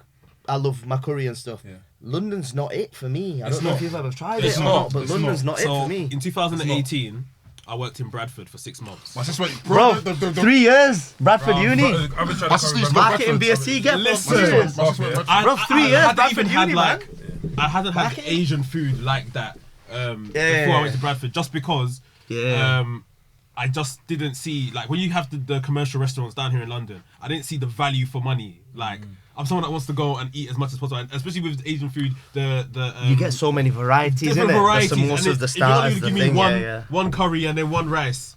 It's It's not the same, bro. Nah. I So need in the Bradford, chutney and the there's samosa and hella all that. buffets, Yeah. hella Do you get me? buffets, Yeah, hella yeah. buffets in Bradford. Leicester as well, Bruh. innit? Leicester's got loads as well. I went to my go-to spot is Masala Zone. They got Masala Zone. They got one in Soho. They got one in Notting Hill Gate. So that's my go-to place. Bayswater. They got one in Bayswater. Yeah. So that's my go-to places, yeah. But when I do eat, sometimes I'm like, fam, this I feel like I can get better, you know. Because I had a good what do you call it? Had a good curry in I think I was in Scotland. Scotland's had a decent. Bro, that Vindaloo. Bro, I will say one thing though. Vindaloo is not Asian. It's not. Vindaloo's been made up. Vindaloo's trying been shit, made up. It yeah. don't exist. And say If for- I ask my mum what Is it Vindaloo is, she has no fucking clue, bro. British? Is it British? British? It's a British Asian dish. Vindaloo doesn't exist. You know that's the There's most. bare British curries. It's the most. Like it's the most, chicken tikka's not Asian it's either. the most Yeah, chicken popular tikka masala. meal in My this mum not has no Asian. idea what I'm What's saying. going on? Hey, we've been lied Legit, to. bro. I found this I'm out- telling you, I found legit. this out, yeah. So when these fellas singing Vindaloo, That's true, because I found Yeah, bro, it's them. they said Yeah. that Vindaloo is the most eaten meal in this country. Yeah. So when I went to look at it, like what is this? I was thinking, It's not. how did it become Yeah. when ultimately the people that should be the ones eating it are the minorities in this country? fucking How did it hell. become the You most know what I popular? mean? Bro, yeah. You know when I was everyone Find would out it's always a go fake to that Brick Lane, innit? On the thing. Vindaloo heavy down the Yeah, and they'd always have all these like famous Yeah. shops and stuff, and I was just like, oh, let me go try them out. And I was just like, nah, man, catch up north is the one. serious? Up north is the one. Manchester, Bradford, bro. I'm going Bradford. Don't worry, on the weekend. I'm going. Why are you lot all going to Bradford? This is wild. What have you got in Bradford going on? What are you doing in Bradford? What are you doing? Leave me alone. The doctor has to go and collect a prescription. Hey, you know, there's other things that Bradford's known for as well. You know what I mean? Bradford's rough. Bradford's rough as hell. Yeah, some Even the name parts. Bradford is rough. Oh my What do you god. rough as in that man am getting In some poked? parts. I can't lie. Man Bradford's am not getting nice. It's not too bad. It's gone better. It's gone better. No. Bradford's not a nice. It's place, gone man. better. It's gone better. It's just gone a better. weekend, It used to be that's really all. bad before. To be honest, it did used to be really bad before. But I went Crime? to. Is it crime or is it people just like when you come off the place, someone throws egg on your face? It's just a lot of drugs, to be honest. with you. Oh, Straight up, like oh, that's it. Like When mad I worked scary. there, Spade, innit? That's what it is. 2018, it was like a lot of crime and poverty. It's worse than Portsmouth. No. It's You're lying. it's Nothing's better worse than now. Portsmouth. Like they've built That's good to hear. built a Summer- Westfields there and summer- everything. Yeah. No, but Like sometimes Westfield racist. shopping Bradford's centre. not racist. Have you been Buckland in Portsmouth? Buckland. Bradford's Then probably you know- racist Where's the other way Buckland? around. There's more Yeah. dark people in Where's it. Buckland? Huh? Buckland's like It's just loads of cars as well. Bro, everyone, all the boys, All the boys up with and their- down the road, having, do you know, with their do massive exhaust. That's what you you hear. remember, do you know I've Imran been there. Khan? Do you know who that is? That is actor. proper. That's Not that singer, that's Imran rings a Khan. bell. Yeah. Amplifier, You think you know that Summertown's song back? that he That's had? proper. Sounds Buckland. familiar. Yeah, so all the boys used to play that down Then you in got their near Hill ranges. Seat. up And they down. love Bashment in Bradford as well. Yeah. They love dancehall in Bradford. Bro, every time you say, So what is fuck it clean up. Is it Caribbeans down there or what is it? No, it's Nah, like straight up Asian, Bengalis, Predominantly Pakistanis. yeah. We've got Asian descent and English people. Yeah. So there's no black people down there? Students. Huddersfield is more. There's more black people. When you go to that Sheffield, Yeah. you see more of the black people. Yeah, but there is because Dusty this place. uni town's still in it, so that you still get people from everywhere. But like, I did marketing, and probably about 90% of my group were Asian. because that's Bradford. That's my sister as well. Bradistan, innit? That's what they used to call it. Bradistan, Bradistan, yeah. where you get me from East is East. Bradistan. Do you not know this? As in like Pakistan. Afghanistan. Do you ever watch East is East? Yes, I've seen it before back in the day. Yeah, way back. East is a classic, man. Yeah. But yeah, no. Bradford, 3 years, uni there, man. Shisha every day. All the boys are just because the boys don't drink in it. Yeah. Or like they don't drink in front of the boys. Or whatever. Yeah, you get me. And then like. Yeah, so then like the same things were happening that would happen at a pub, but just at the shisha place. We just all went to I can't like down here. shisha. The shisha thing still runs. So like we've got one of my friends. He loves shisha. Non-stop up there, man. Michael, innit? He loves shisha. So he's always. I don't around get us it at shisha. anymore, you know. I don't like There's shisha. nothing to Do you it. not get it because you're doing it for a while? Yeah, when we were why I don't teenagers, do that's it. all we That's why I used to stopped do, doing bro. it, because I used to go to school with That's why it's not a doing lot of like nothing, innit? Pakistanis, Yeah. Indians, and Sri Lankans. It's all to you now. From like 15, 16, we were doing shisha. By the time I got to like 17, I couldn't do it anymore. I got sick of it. Yeah, it's just that there's nothing in it. I It's think it's just the like a Eastern flavor essence thing. thing. Like when you Yeah, make it yeah. from young, you don't want to do it How did anymore. Tower Hamlets, man? Like that's. But shisha's getting popular now. When I was in America, pen they had in it. like Bro, in America, yeah, they had the love it. shisha bars, bro. They love that stuff. Hookah. They've got like a hookah bar where you can get drinks and everything, and the shisha and there's It's a all good that shit vibe, though. everywhere. Houston, It is, they yeah, love yeah. it. Yeah. That's all they Yeah, do. yeah. When you go to Houston, take off Hey, the do you know bass, that noise? It's true, it is. And you do like loops. We all learn how to do the Hey, loops. that's right, yeah. The person comes around with the charcoal in there. You got the shisha off. Like, you do this. Top it up. No, don't be like this, I'm like, And you know it's a good one where you sit down and they bring the shisha to you within 30 seconds. Ready to go, and it's just like, yeah, let's fucking go. It doesn't do anything. It's just fucking dumb, really, to be honest with you, shisha. But like, I guess, you know. But yeah, that's what we grew up doing, to be honest with you, down there, up there, up north. But yeah, like, it was just like growing up in that Yorkshire, you know, thing is where you learn how to like graft proper. Like, there's a proper like northern graft thing there, and like coming up with that and stuff like that helped with the wrestling stuff as well, because it's just like, yeah, it is a little bit, to be honest with you, and like weather's colder and all that stuff. It all factors in. Do you know what I mean? I'm up in Newcastle now, and it's even colder up there. But It's nice coming down to London. It's a bit warmer, isn't it? London's warmer. Yeah, London's always warmer. Compared to up north. In my yard, Yeah. bro, do you know I have to wear? If I have to wear These days, a a bit onesie, and I have to wear like some big woolly hoodie, yeah, then I have to wear my robe on top. I have to wear 2 socks.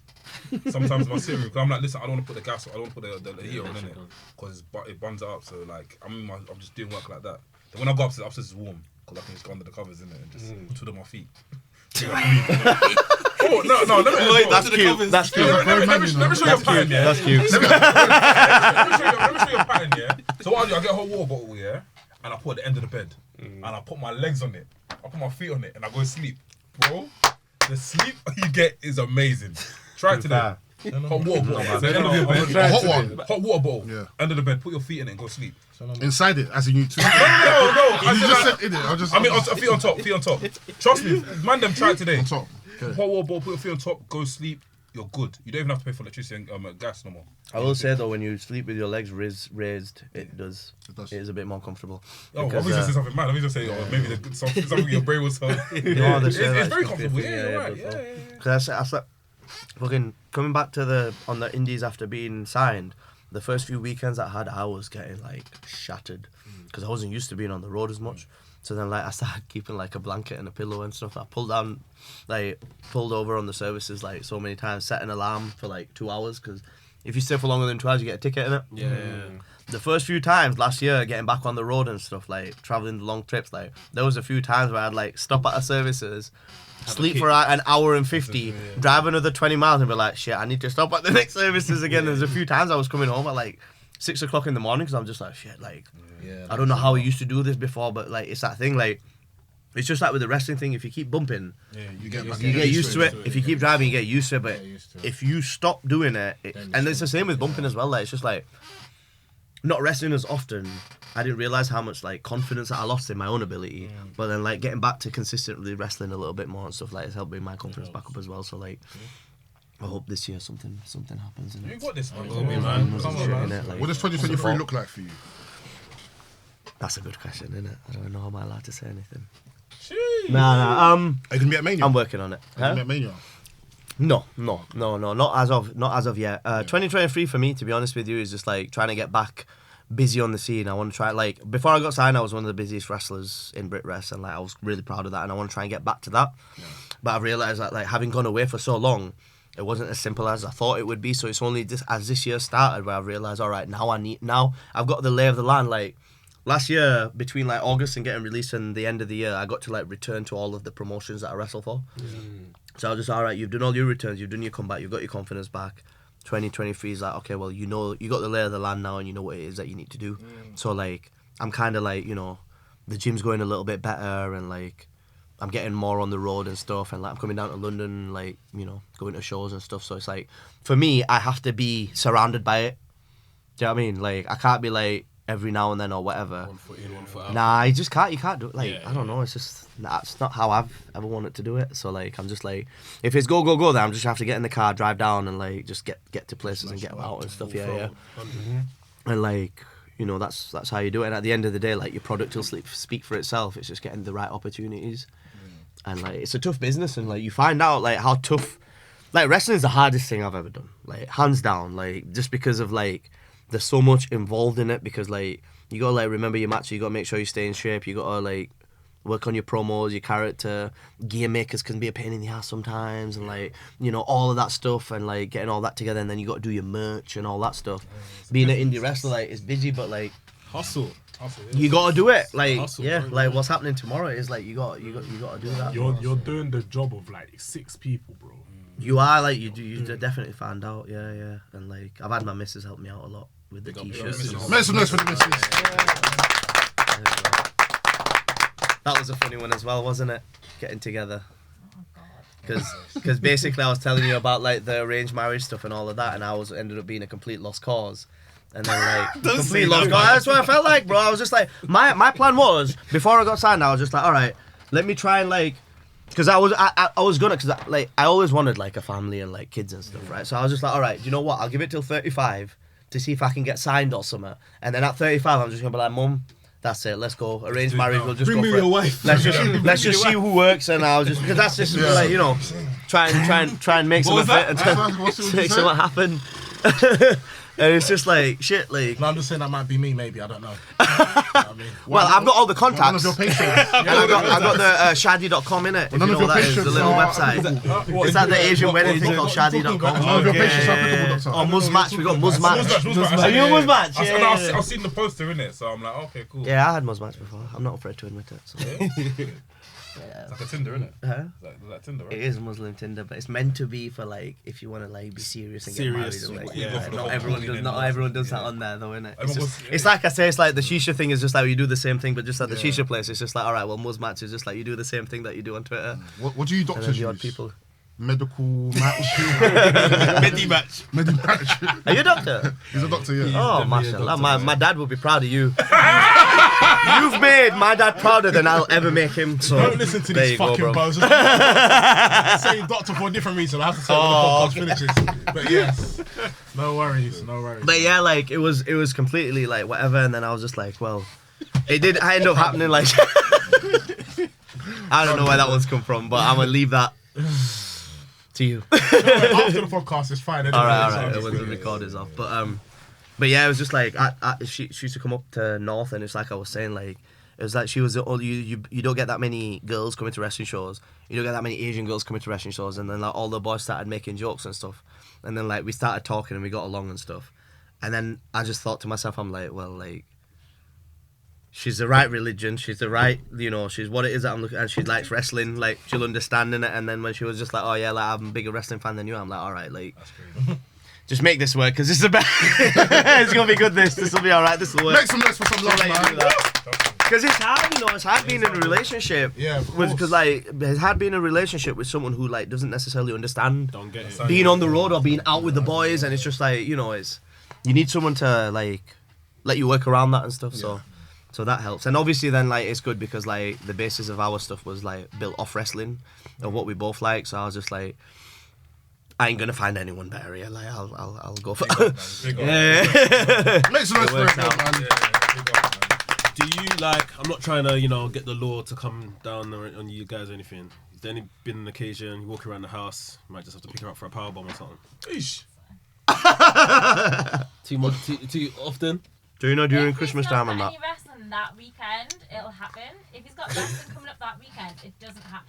So you know we bought a house in Newcastle about a year ago, and we were debating because she wanted a hardwood floor, and I wanted a carpet. Because I like sleeping on the carpet. No. You're the match to decide which. Well, we got one of them thick carpets in it, so it's soft, so it's actually quite good to like wrestle around on, actually. And then like December was a bit quiet because of Christmas. The first week of January was a bit quiet, and I was just like, I need something like gotta go in it. So like I'm just grabbing like caught in holes and wrist locks and headlocks and stuff. Practicing spots. She's learned a few good reversals though because she wants her own Man's on top wrestling. of the couch. Babe, come and see this. There's more technical stuff in it. Babe, there's something on the floor. What? You? No, pick it up and then schoolboy from the back. 1, 2, 3, here we go. That's jokes, man. It's nice. No, it's nice because then like we get to watch wrestling together That's cute. and like enjoy like that stuff and like going to shows together and all that stuff. So I'm just like, all right, like What a life. this Did works you well. guys watch the Rumble together, right? No, she watched it in Newcastle with her mates, and then I was at Box Park in it because I had the Hammerlock and then I had to go to Italy. Yeah, yes. So then, yeah. But then, Oh, like, must be nice. I thought the Rumble was sick. Oh my god, yeah. So like Raz's mum, very similar to my grandma. Raz's mum doesn't speak much English. She's from so Raz is Bangladeshi, I'm Pakistani. So like she's from back home in Bangladesh and she moved here. Also a massive wrestling fan, doesn't speak much English, but like I won that title in Italy. And I brought it back, and obviously, like, to us, all right, like, you know, this is pretty cool or whatever. I got back, and like, she's like taking a picture with the titles and everything, and she's just like, WhatsApp DP. when you win like a WWE title, I'm gonna throw a party and everything and all that stuff as well. So it's just like You got something to work towards there. Yeah, definitely. yeah. So it's pretty cool. And then like my mum, like my mother-in-law likes watching the wrestling, and she's come down to North a few times because it's only in Newcastle anyway. She's come down to watch me wrestle. She loves it.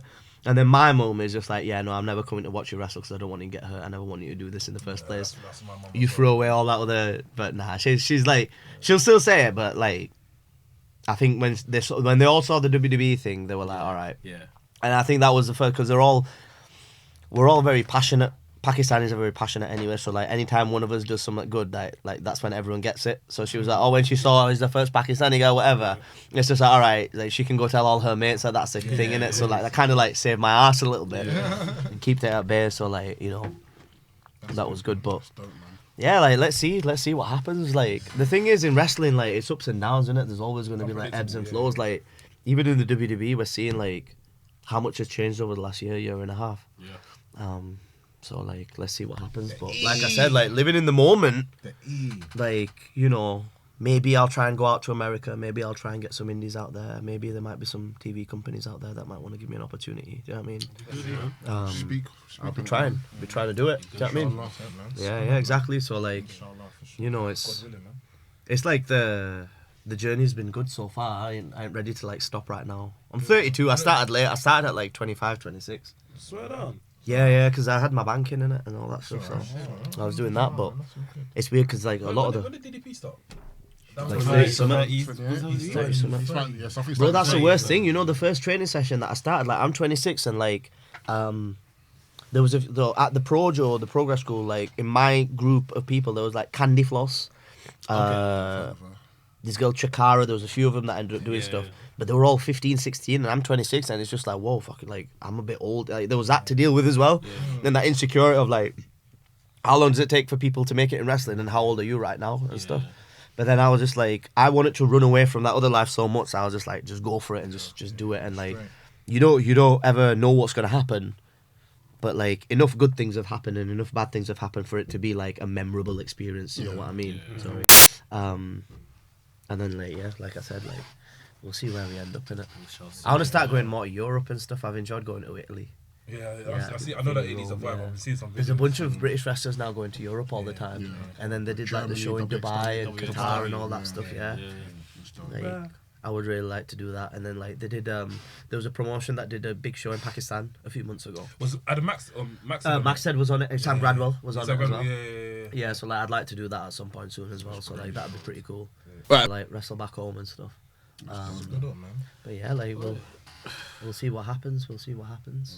What else you got? What else we got? Like like I said, you watched the Rumble. I watched it at Box Park, bro. It was sick. It was so good. It was so the good. pay-per-view from head to toe. So I didn't get a chance to watch the whole pay-per-view head to toe because I had the flight to catch, and I was very lucky that the men's rumble was on first. Yeah. And then I went with Tom Scarborough, the ref, to Wembley Box Park. Yeah, big up Tom Scarborough. Yeah. Where? Up in Watford. No, I saw him in It's up there. I saw him in Oxford Circus. Oh really? Yeah, but I think he was on his lunch break and he walked past me and I tried to. Do you know he tried to like? Did he blank you? Did he blank you? Nothing. What the hell? Did he blank you? No, someone not allowed to be on the road. You know, SmackDown shut your mouth, Booker T's. I don't know how it looks here, but you see someone, you're like, oh, hey. That's not what you just did. No, but you know what I mean, though. I think I look crazy on camera. But you know what I mean? I get what you're saying. You're trying to acknowledge him. But I think it's something his colleague, innit? Nah, he's not blanked him, innit? No, he didn't. You know what happened to him the other day at Hammerlock? We were wrestling. I've got the video of it somehow. So it was like me and Leon Slater, and he kicked out of something, and he because Leon's got braids in it, and like he snapped his head back, and Tom was counting 1, 2, 1, 2, 3, whatever. So like we've kicked out. I sat there, and Tom goes, "Oh, there's colour. I'm like, where? I look up at his head. Oh, that's the picture. Did you see that shit? Yeah, it was like a wide ass gash. Yeah. Like it was proper wide. I think it might have been because like Leon snapped his head back. But we're still trying to figure out how he managed to slice his head open like that. It's ridiculous. That's crazy. I saw the picture in it. Yeah. It's just like that's just weird that the referee got colour and I'm just like, what's he doing? The referee got busted open. Yeah. Weird stuff happens in wrestling, man. The weirdest stuff was like on the camps because like Skegness is like, if you've ever been to Skegness, like it's a strange area, innit? Yeah, very strange. And then like we'd always stay at like the chalets and that.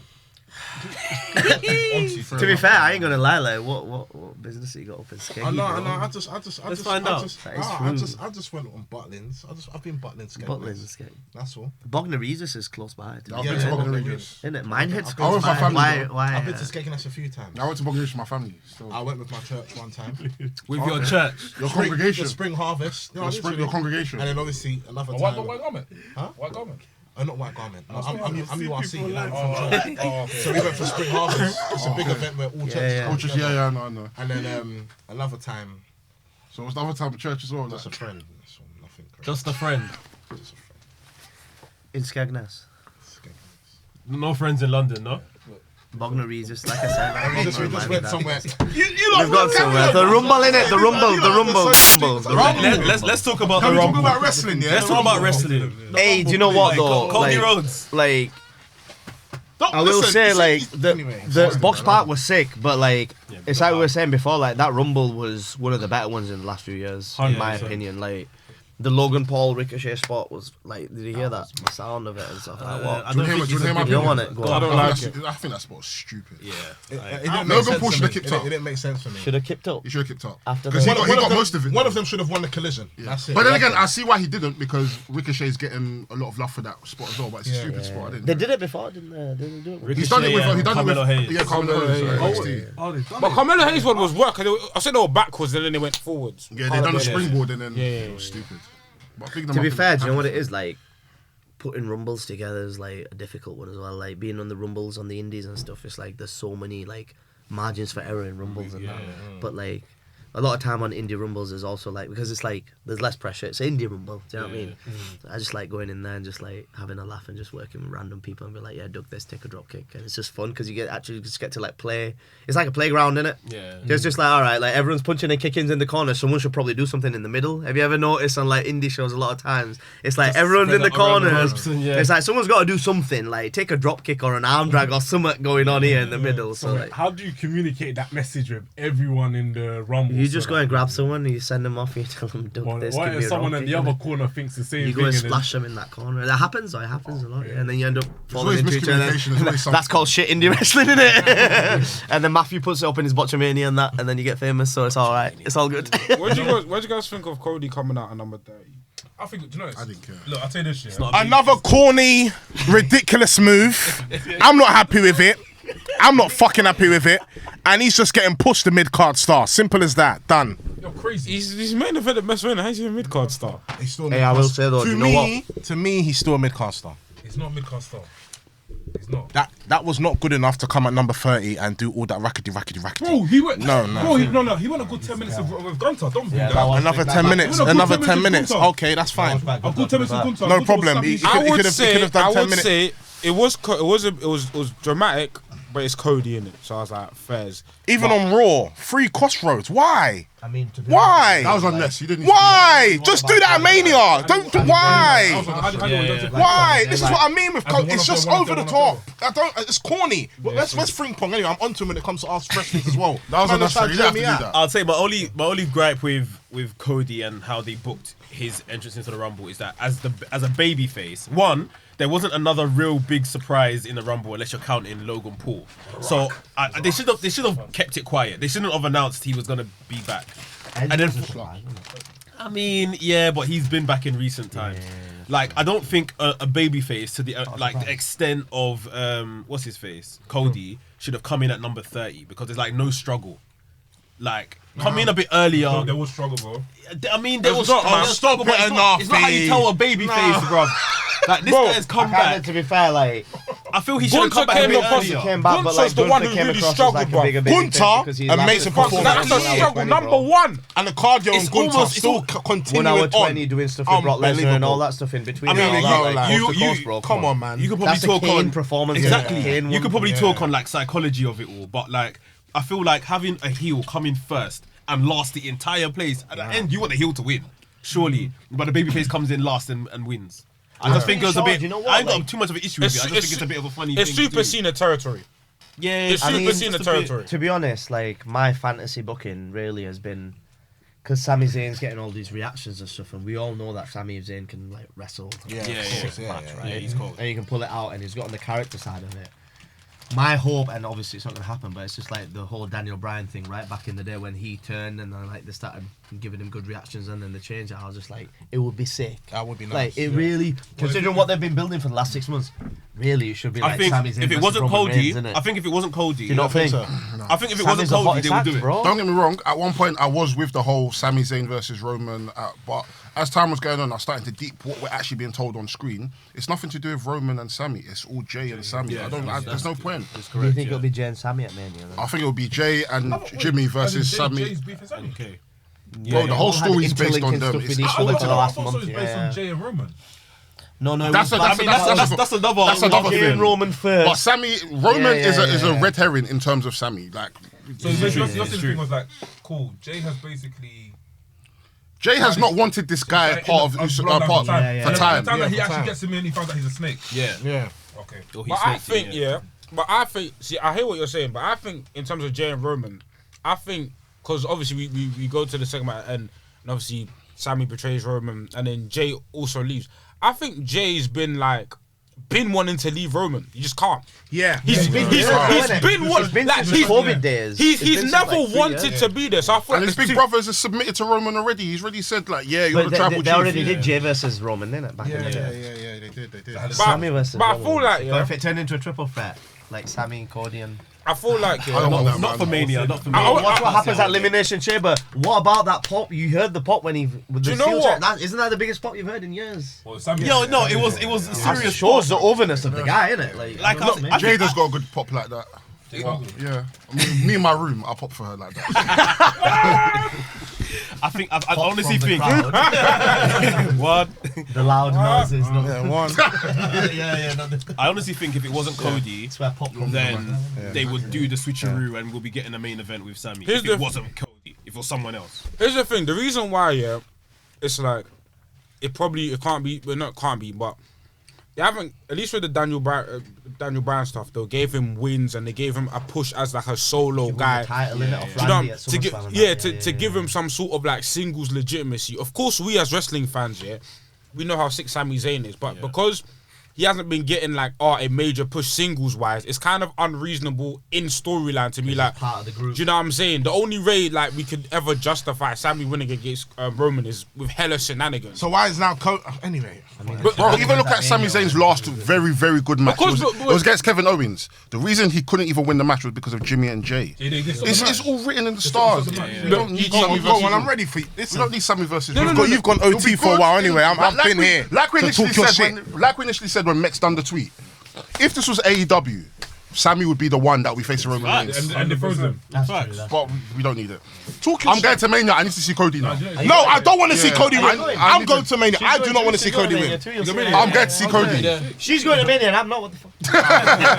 No, the thing is, I'm going to Mania. the thing is, Cody's been built as legit. That's the thing. Fake Super Saiyan. He has though. Nah, man. Has Cody not been built as legit? He has. Sami Zayn, for me, has been built more legit than Cody Rhodes right now. How? You're chatting shit. You're chatting shit. You have infiltrated the bloodline. You have smacked the main guy with a fucking steel chair. The crowd fucking love you. Bro, how can you tell me you're not going to go to the moon from there? Listen. How many matches he won? Huh? It doesn't matter. I hate this shit. This win and loss nonsense, bro. Why does everyone come with that? How many wins has he won? How many? It doesn't matter. It really doesn't matter. It does. I don't give a shit. Come on, man. That's bollocks. This win and loss.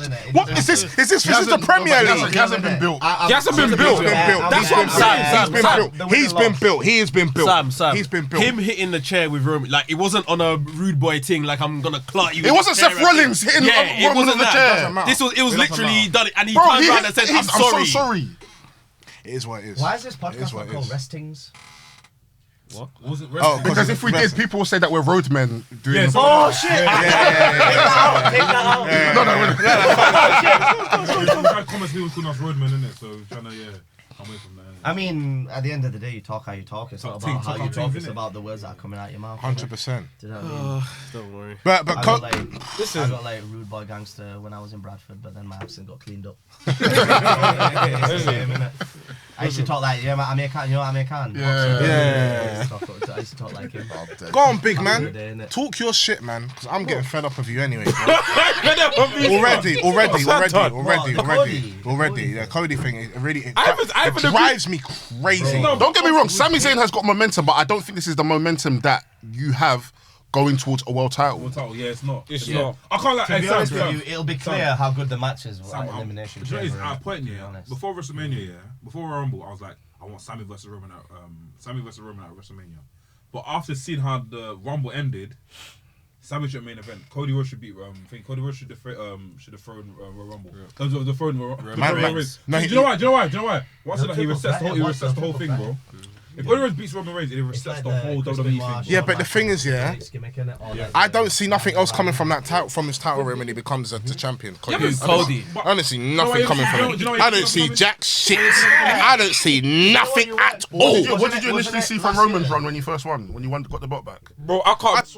Wasn't it last year that Sammy got that match? No, you can always have a different presence, but I saw a different thing. Obviously, and then the year before, it was one of the ones where you're thinking, oh shit, what is he gonna do next? Because he's won the championship so many times. But this was a different attitude. Now, when Roman came back, we were all confused. You knew that. When Roman came back, we were all confused. No, we were all confused. But when I saw him on SmackDown with Paul Heyman, I knew this was going to be special. That was a while after, though. It wasn't a while after. It was literally the next week he's on SmackDown with Heyman. It was like 2 weeks ago. No, it was literally the next week. Come on, I'm the E. Stop it. I just knew. I knew. Adam Pearce came to the room. I remember the scene. Yeah. But I can't remember if it was a week after. It was a week after. Immediately after.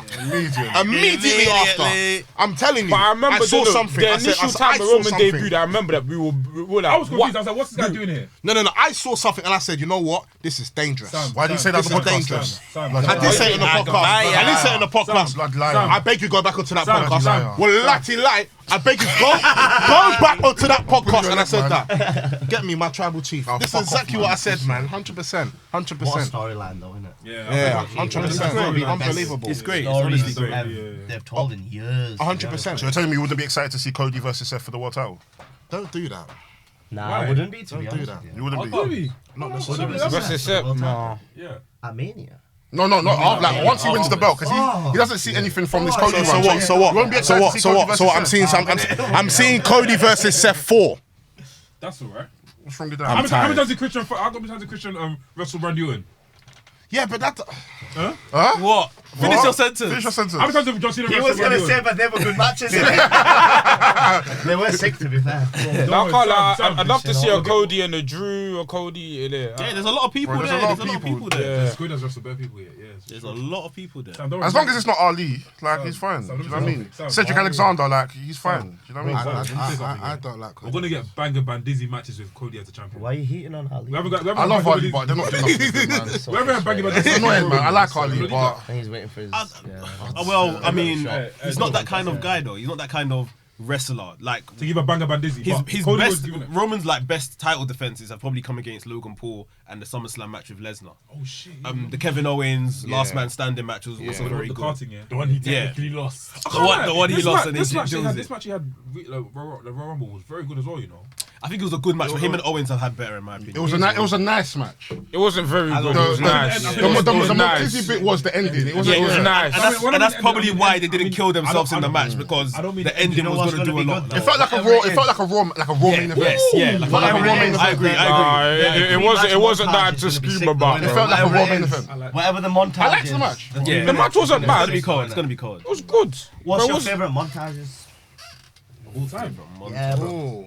That's a good one. My Way, I love a My montage, Way. man. Rock Austin, My Way. I listened to that one before. What about, Some of my favourite montages are like the retirement ones. Ric Flair, leave the Ric Flair's memories Edge's alone. one. Leave the memories love. Too young. There was one, what's it, Triple H versus The Rock, a Judgment Day.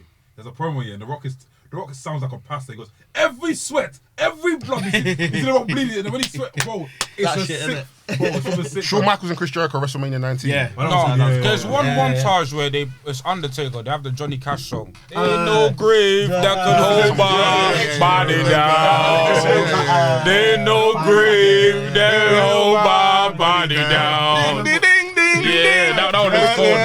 Do you remember Daniel Bryan Monster? Yeah, that one is so good, cold. man. That was so good. Oh, shit. Back in the day, do you remember Survivor Series, that Invasion one, the Survivor Series one? Yes. 2001, 5 on yes. 5.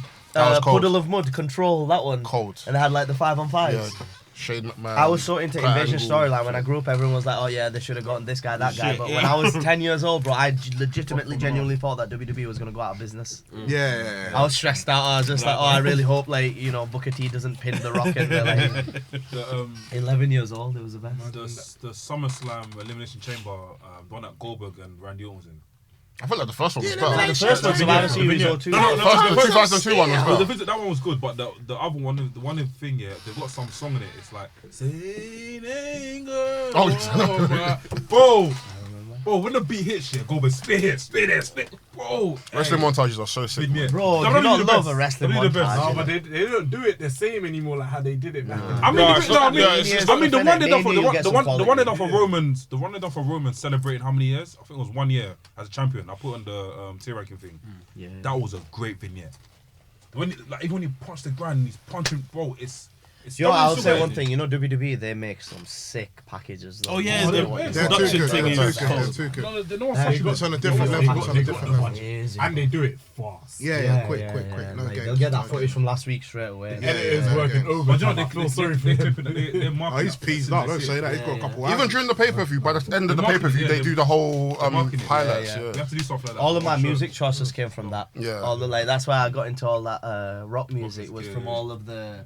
They'd always have like Saliva or like. Yeah. You know what I mean? One of them ones. Yeah, Evanescence yeah. and that back in the day. Or like, do you remember when Triple H was coming Skillet. back from his Skillet? That was the one, bro. Skillet. Or Drowning pool. yeah. Oh, I think even Marilyn Manson ready for people. Right, you know what? The thing that got me into wrestling properly was actually the entrances and the entrance music. That's what you're saying. Yeah. It's the best, isn't it? That's what got me into WWE because I was watching WCW before. Oh really? But then when I started watching WWF and everything was just mad, brand, like I only Joe, it's mad. When it comes to I'm an old soul. I only remember a few theme songs, you know. The WCW theme I songs didn't were really- like they were very I never really outdated. I'd watched say it. I never very really very watched It outdated. just never got it? Sting and Goldberg, innit? Like Jimmy Hart's a good producer, but his music, his I sound can't is produce it. what? Did I not say it? No, I'm talking about most of WWE's music, WCW's music. Apparently he didn't produce the music. He just put his name on it. No, so he would. There's another guy that used to put on producing WWE. He would write the music, and then I can't remember the other guy's name, but they were working in WWE till maybe like 94, 95 till Finn came into the company, Jim Johnson. Jim Johnson. And then obviously they moved to Yeah, WCW. that's the main man. Yeah, nah, like the entrance themes are like favorite entrance theme. There's one. It's a hard question, isn't it? Bro, I've got plenty, man. You know what? I many, do there's love too many. Randy Orton burning my life. Too many. Hey, nothing you can say. burn the original thing. I used to love when they all. When the thing was just jumping yeah, I used to love that shit. Yeah. You know what? And do you ever notice? Do you ever notice during the entrance, he used to like do this spinny thing sometimes. He used to like spin around sometimes. Yeah. With the thing coming up. Yeah. You know, underrated one, low key, which one I liked a lot was Rhino. Rhinos. Rhino team. That goes on in the gym sometimes. Even Mick Foley's on. That's a bit happier though. Innit? I don't like the thing. I just like the car crash. I think my two favourite, obviously Hollywood Rock. And probably Eddie Guerrero's the second one, the heel one. I cheat. Oh, when the phone rings. Yeah. Was the Can you feel the heat? Yeah. I cheat. Was it was Eddie's WCW one that Chavo started using? Wasn't it like Banger. Yeah, Chavo started. Yeah, he used to do like a remix version of that. I can't lie. I think the best one for me is CM Punk's first theme song. The first one. Oh my god. Even through the darkest this fire. Listen, I know that Money in the Bank 2011 entrance. Money, it's Clover inside. Listen, One of you the guys. build to that was listen, Money in the Bank 2011. Don't. What? They were saying CM Punk is an anarchist. If Punk loses, right. And then it's the part. It's the part where he gets on the ropes and he goes like this, and the Chicago crowd screaming. Why is he such a bastard, man? He's so cold. Yeah, the Attitude Era one. remember CM Punk versus The Rock from Rumble? Yeah. That was sick as well. Oh my god! Underrated. Like, no one talks about that, innit? Listen, Punk's promo, fam, when your hands are too short to box with. Yeah. God, It was like a your 25-minute hands back and are forth. It's all on YouTube. Yeah, I've seen it like 10 times. Nah, Punk is cold. He's Say what you want, but Not like, the greatest on of the all mic, time, like, but he's cold. he's a bit. in that period. In that period of time, yeah, he was all. It was. It's just like because I remember like 2010, 11 watching it, and I was getting a bit like, oh, I don't know if I'll keep watching wrestling or whatever, because it was getting a bit like, whatever. And then like Punk started coming through, and all that happened, and then, like. There was that time, remember, it was like Zack Ryder was a champ, Cody Rhodes, Natalia, Tyson Kidd, and Cesaro. You know what I mean? And all them. Bro, even Punk saved WWE that time period, you know. No, bro, even Punk's He feud. was selling more T-shirts than Cena for that. Yeah, he was. Do you remember Yeah, the one with the black thing and the black and the X. I had one of them. Bro, remember his feud with Taker to 25 quid, WrestleMania bro. when he was fucking around with the urn? He was fucking around with the urn, He dude. took the piss there after Paul Bearer died. Yeah. He took the Oh, piss. I will heel. say though, do you know what? Crazy. Because that was the Mania that was the best match of that Mania, hands down. Easy. Because if you remember, did you they showed it on Total Divas after? Yeah, I watched season 1. Oh, I watched season 1. No, everyone told you it was The lit. Bellas got cut from the shows. Yeah, 100%. And then they had to rush through they couldn't even play the package for Cena, Rock and stuff, and it was kind of a bit like It was rushed. But the Punk and thing match. That was very good. That match Punk was and class, Taker match man. was good, man. That match was fucking class, man. That was Taker's last good Mania match. And then Here's one for you, as no one ever remembers. You remember Alex Riley's theme tune? Oh! Yeah, that's a banger. Say it to my face. That was, come on. That's right. Who's that? Is that you see him with Matt? Yeah, right. Remember he used to come out with this. Matt Cardona. Say it to my No, you face! seen him with Matt Cardona. No, it was with The Miz. No, he came in with the Miz, innit? Remember when Miz was champion, he was like the guy with him. Oh, that guy, yeah, A-Rai, innit? Yeah. I'm thinking of that guy Myers. Sorry. Brian Myers, Brian Myers. Kurt Hawkins. Bruv, there's too many entrances. Batista. Yeah. I can't for Matt Cardona. You know, underrated what show I liked back in the day was the WWE ECW after all the ECW guys left. When they started introducing like Kofi and Sheamus, remember that? Oh, yeah. And then like, And then, like, the Regal Major was champion. Brothers. Yeah, Regal, yeah. And then like, they had But like he was Kofi. ECW champion. Yeah, that whole period, and then like, that was like an hour underrated. And no one's really watching it because everyone kind of gave up on that ECW. Is that when they had a zombie? They had a zombie there. Yeah, That was the first episode. This was after like all the ECW originals because left. then like John Morrison ended up there, Punk ended up there. Chavo And was then, there. like, Kane yeah, was there. Chavo was champion. Yeah, even Kane was Kane was champion. Kane beat Chavo in like 2 Vince seconds. McMahon used to go down for And then Vince was Bobby. champion. Vince was champion. No, but I remember there's one ECW match I remember from the new ECW. It was horrid. It was like Big Daddy V versus Great Khali versus Mark Kane. Henry. Yeah, and Mark Henry, the monsters. Monsters, bro. Yeah. That was hard. Well, I liked it. I liked it. Entertainment. Of course you liked it. That was horrid, It's the big fam. men. It's the big men. Man said big, he had big It's not daddy every day V. fucking flip around the ring, bro. I wanted to see some fucking. That's mad. That's mad. You wanted to see Big Daddy V, yeah? Fucking what? You wanted to see fucking what? That's You wanted to mad. see You want to see what? That's mad. You want to see fucking big men? No, don't. To be fair, I did find it weird. That's what Big he Daddy said. would always give it That's what he said. That's mad. Do you like seeing big men? That's mad. That's mad. Yeah. What's your Yeah, thoughts on Big yeah. Daddy V's finisher? God rest his soul. Not Viscera's finisher. monster. Big Daddy C's finisher is okay. Is it in person though? There's a big difference. Big Daddy C's finisher was okay. Viscera's finisher was not. Viscera, what was it? The one he sits down. sex machine. What was it, man? On Heat, he used to. He was like, he had the thing with Lillian Garcia. He was on Heat. Was the Remember? spinning one. He does this like a bitch. Done. Come on, man. Anyway. I will say, apart from the WWE stuff, there was that period that TNA was sick in between. Of I don't know if you course. guys watched that on Spike. Of course, Listen. I did Spike and that. Yeah. The cruiserweights there were. Brand new, X-Division. brand new, Yeah. brand Do you remember like the Daniel? There was like the triple threats one. Samoa Joe, AJ Styles, and Chris Daniels. Jeff Jarrett. And like Jeff Jarrett would always been like, what's not Money in the Bank? King of the Mountain. Jarrett was over. Jarrett was. Yeah. Listen, It's running. AJ Styles, every day in my life. Even I think that Bro. for me, that Sting theme tune for TNA. What, the TNA is theme? His best theme. of his whole career. I don't know, you know. best It's theme. the best theme of his whole career. Which one? What?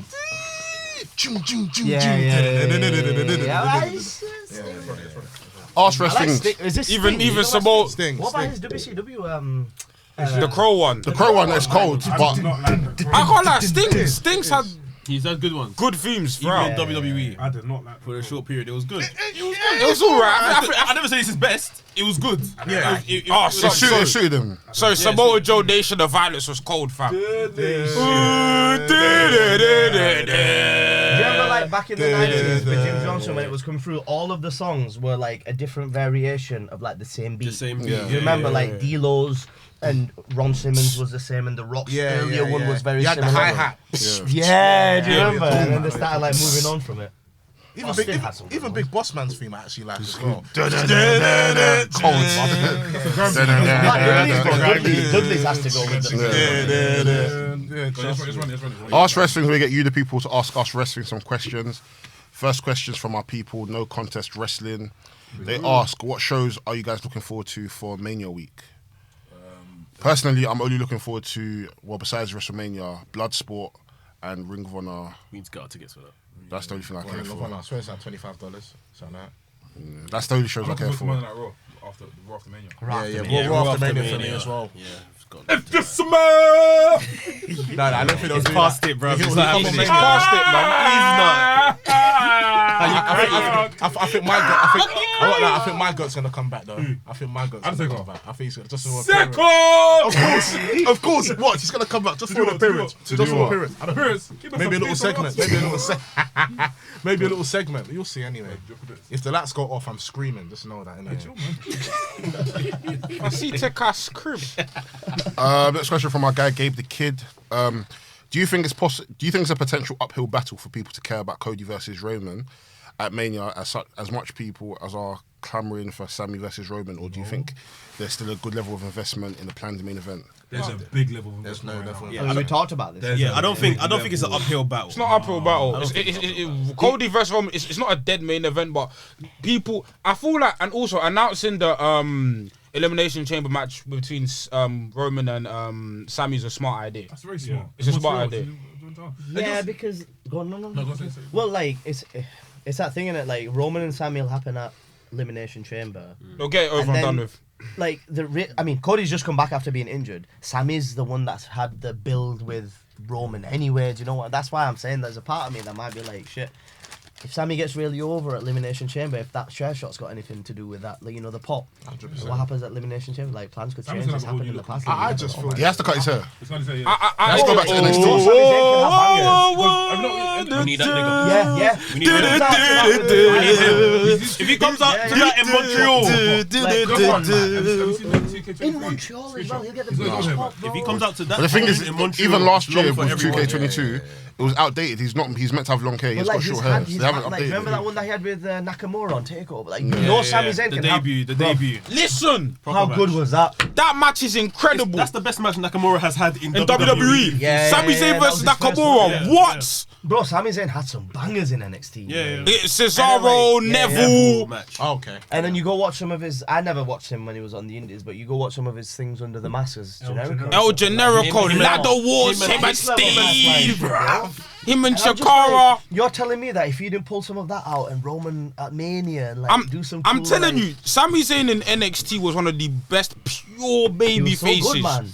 To be Pure honest with baby you, like, face. I look at someone like Sami Zayn, and that's someone that's like I'm trying to like model myself Yeah. to, like, a Daniel Bryan or a Sami Zayn, or Yeah. like because like that's like Facts. or like a Gargano. I always like Gargano's business Yeah. because it's just like you're Hey, still in what the happened fight, to but him? you're still fighting from underneath. So like They're I kind really of like try and still. watch those guys to like babyface Sammy, not like heel Sammy and stuff. Yeah. But babyface Sammy is one of the best babies. Yeah. For sure. Surely, man. For sure. People will be invested in Cody Roman, no doubt. Like, People have been invested from when he announced that he wants to go for the world title since last year. So And we know Cody's gonna come and cut some proper. He's gonna come and No, cry. his promo of Raw was good. It was a good promo. It was a good promo. That's it.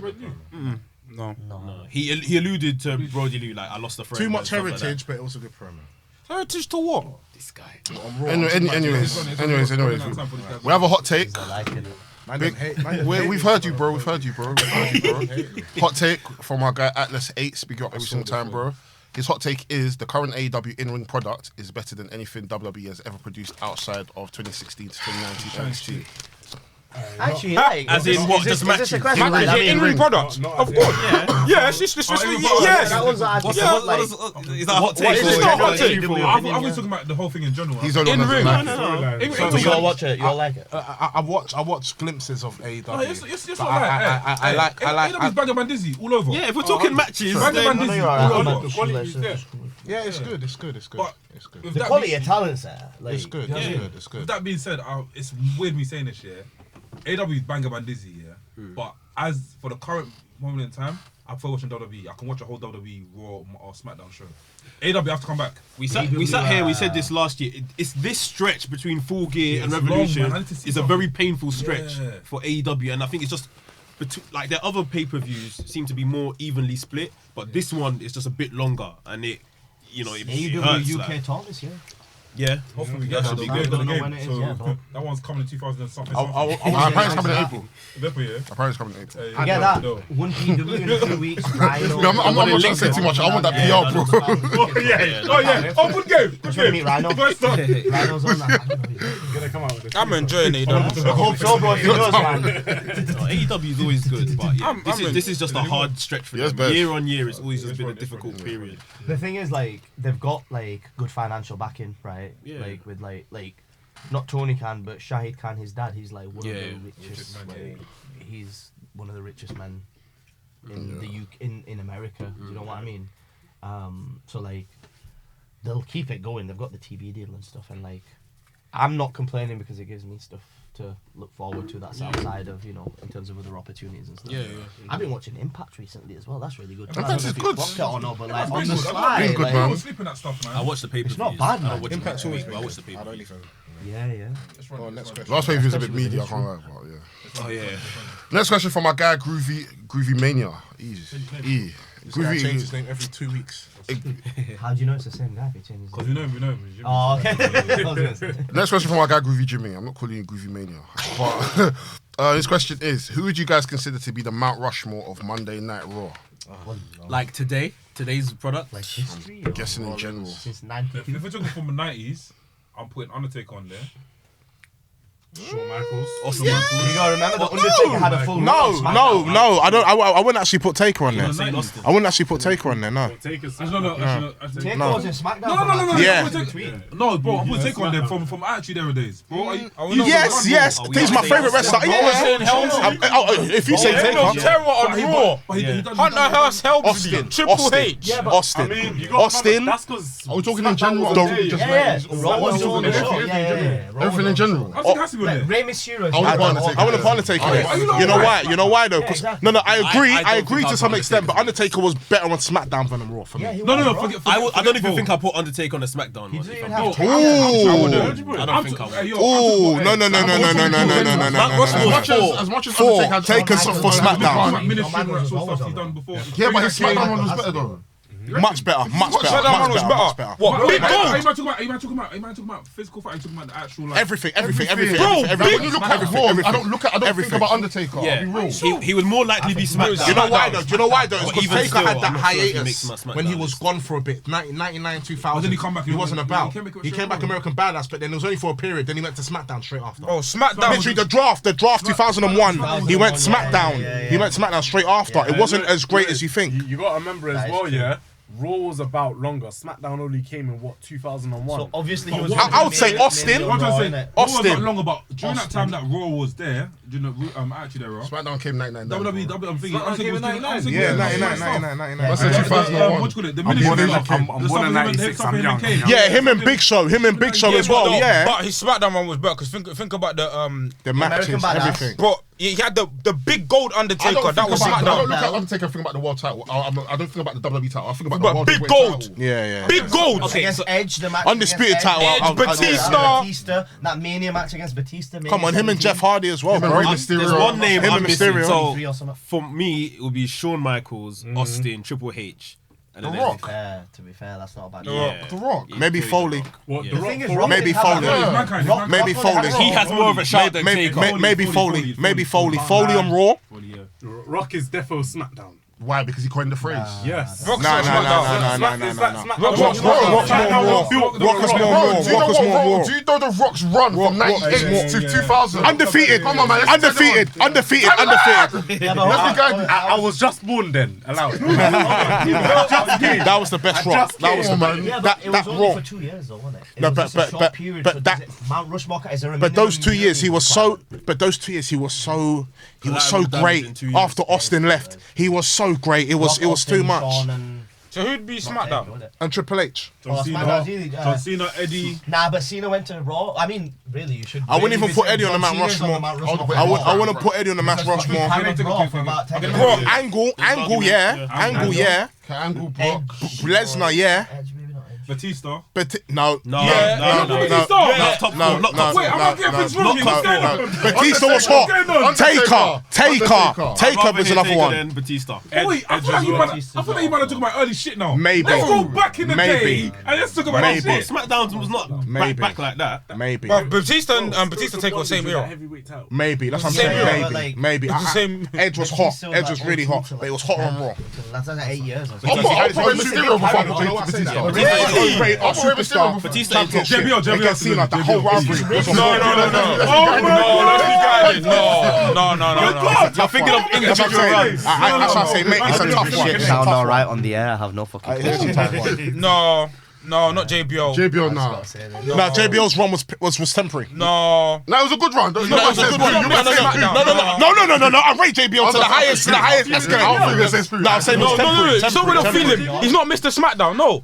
He's not over Angle. You don't put him on the same level as Angle. People are just using us like this. JBL. No. Exactly, that's what I'm saying. No. Angle, Taker, Angle, Cena, Taker, Cena. And Brock. I'll put Brock. Cena SmackDown. Brock. Go Cena on. built Raw, bro. Carried Raw for 10 No. years. Thugonomics. Yeah, but for SmackDown. 2 That years, was innit? temporary. That was Then he temporary, became I can't champion lie. 05 and then He's from right. 05 to He's like right. 16. John Cena's Raw run is better than He's right. He's right. No, he's right. No, he's No, right. but the feud. I Wait, prefer what the SmackDown run to the feud of JBL was SmackDown though, and the spinner belt was SmackDown. Yeah. Yeah. Yeah, no, that's Raw became Spinner belt was Raw. Spinner belt was Raw. No, he won SmackDown. the spinner belt on Yeah, SmackDown. originally it was SmackDown. He wasn't on SmackDown for too long when he had the world title. Jericho had a talk show. No, And the first draft pick, that was a week after. No, he A week beat after he won the JBL. championship. But I'm saying where Cena got over was SmackDown because of the whole JBL thing. Yeah. And the blood match as well. Yeah, It was all yeah. SmackDown. After that, he had all the bangers on Raw. I'm having that SmackDown for Cena. Yeah. Cena's run on Raw. Him, HH, Edge at WrestleMania stemmed on Raw. Him and Michael stemmed on Raw. Sorry, Him and Punk, yeah. The Iron Man match for an hour. Cena, Rock, both of them were Cena, on Raw. First, long, But you gotta remember, But the genesis of Cena was SmackDown. Fact. Yeah, of course. That just means that he's a SmackDown guy, do you know what I mean? Most of us Can prefer that. I put Chris Benoit on one of these lists? No, not Crispin. Go on. Who? Why would he be? Chris Benoit. Just because he's part of SmackDown 6 doesn't mean he's Mount Rushmore. No, I wasn't putting Raw. Nah, Chris Benoit as well. No, Mount I Rushmore. You're jumping still. If he was You're doing the David headbutt. I can't lie. You're doing the David headbutt. Wait, I can't lie. I was gonna put Raw. I was gonna put on SmackDown, yeah, but I can't lie. When you look to my you give me the conviction. I can't do that one. I put one more. Next question. Quick ECW, man. What the hell? Next question. Yeah, wrestle ECW. Are these normally this long? 2 hours? Now we're gonna lock off in it. was They're gonna gonna say, turn off the lights, innit? So here's the last question. Final question. We lock off. How many? No, we can run through them. No, we can run it. Next question from our guy Nabil. Easy, bro. Big up every single time. Nabil. He asks, if you were a wrestler and you could have any cartoon character as your manager, which cartoon character would you choose? I'll choose Johnny Bravo. Johnny Bravo. Actually, no, you're Johnny Bravo. What am I talking about? Fucking. You're Johnny Bravo. Because you're the doctor, and then obviously it makes sense. Bugs Bunny. Bugs Bunny is so witty. What's I up, don't think I understand. Yeah, he's so Bro, witty. I'm picking Mr. Burns, bro. He cut the sickest promo. Mr. Burns. Mr. Burns, bro. He cut the sickest promo. Smithers. The little cheeky heel. Scrappy Doo. Let me at him. You know what I mean? Yeah. But like gets pulled back. Probably Spider-Man for me, man. To do what? Hey, Sam's in trouble. Bro, the referee's in the Last 2 hours, there's been a picture slowly developing here, so. Yeah. I'll ask you tomorrow. Because I've got the pieces of the jigsaw, I just need to put them together, so maybe at the show tomorrow. I need to know what this whole doctor thing's about. Skegness. Next question from our guy Gigi. Name 3 wrestlers you want to see Kota Ibushi work now he's officially gone from New Japan. Danielson. Yeah. Immediately. Now. Danielson. I need Omega. But we need to obviously get there. Nakajima. Who is it? Kota Ibushi? Yeah. Michael Oku would absolutely smash it against Oh, Kota yeah. Ibushi. It's only because I watch him. Yeah, okay. You know what I mean? Like, some of these British Now guys, we play! Smash them. How much they would smash them against, smash it against like all these Japanese guys or the American guys. We have an access issue. That's the only problem because it's not easy for us to go out to America or Japan and that. I'll say I get to go, I have to like go through like groups and stuff. I'll say It's a big thing. Nakajima, Bandido, and Akamusa from Noah. That'll be solid. What about you? Who would you like to see Kota Ibushi face? Roman Reigns, Don't Randy care. Orton, John You know what I mean? I just say I don't care. I don't care. Big up Kota Ibushi though, but I swear, Ibushi. I say, you know the maddest thing is, yeah. You know me. I don't watch Japanese wrestling. Oh, you lot are moving mad. You lot are moving mad.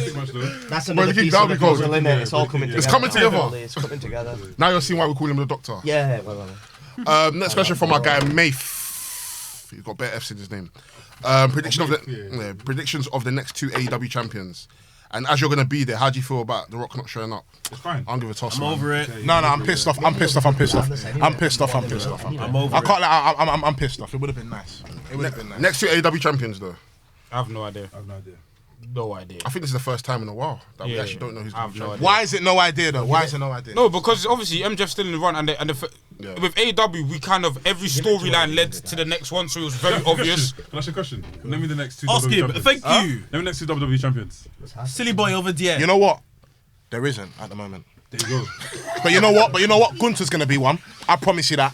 What are the Gunther next will 2? be. Huh? One of the next 2. Gunther, 100%. Go to who? Go to who? The next 2.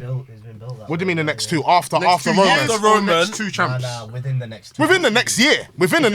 Gunther's gonna be a world champion in the next year. In the next year, bro. What are you not talking about? In the next year. The fuck?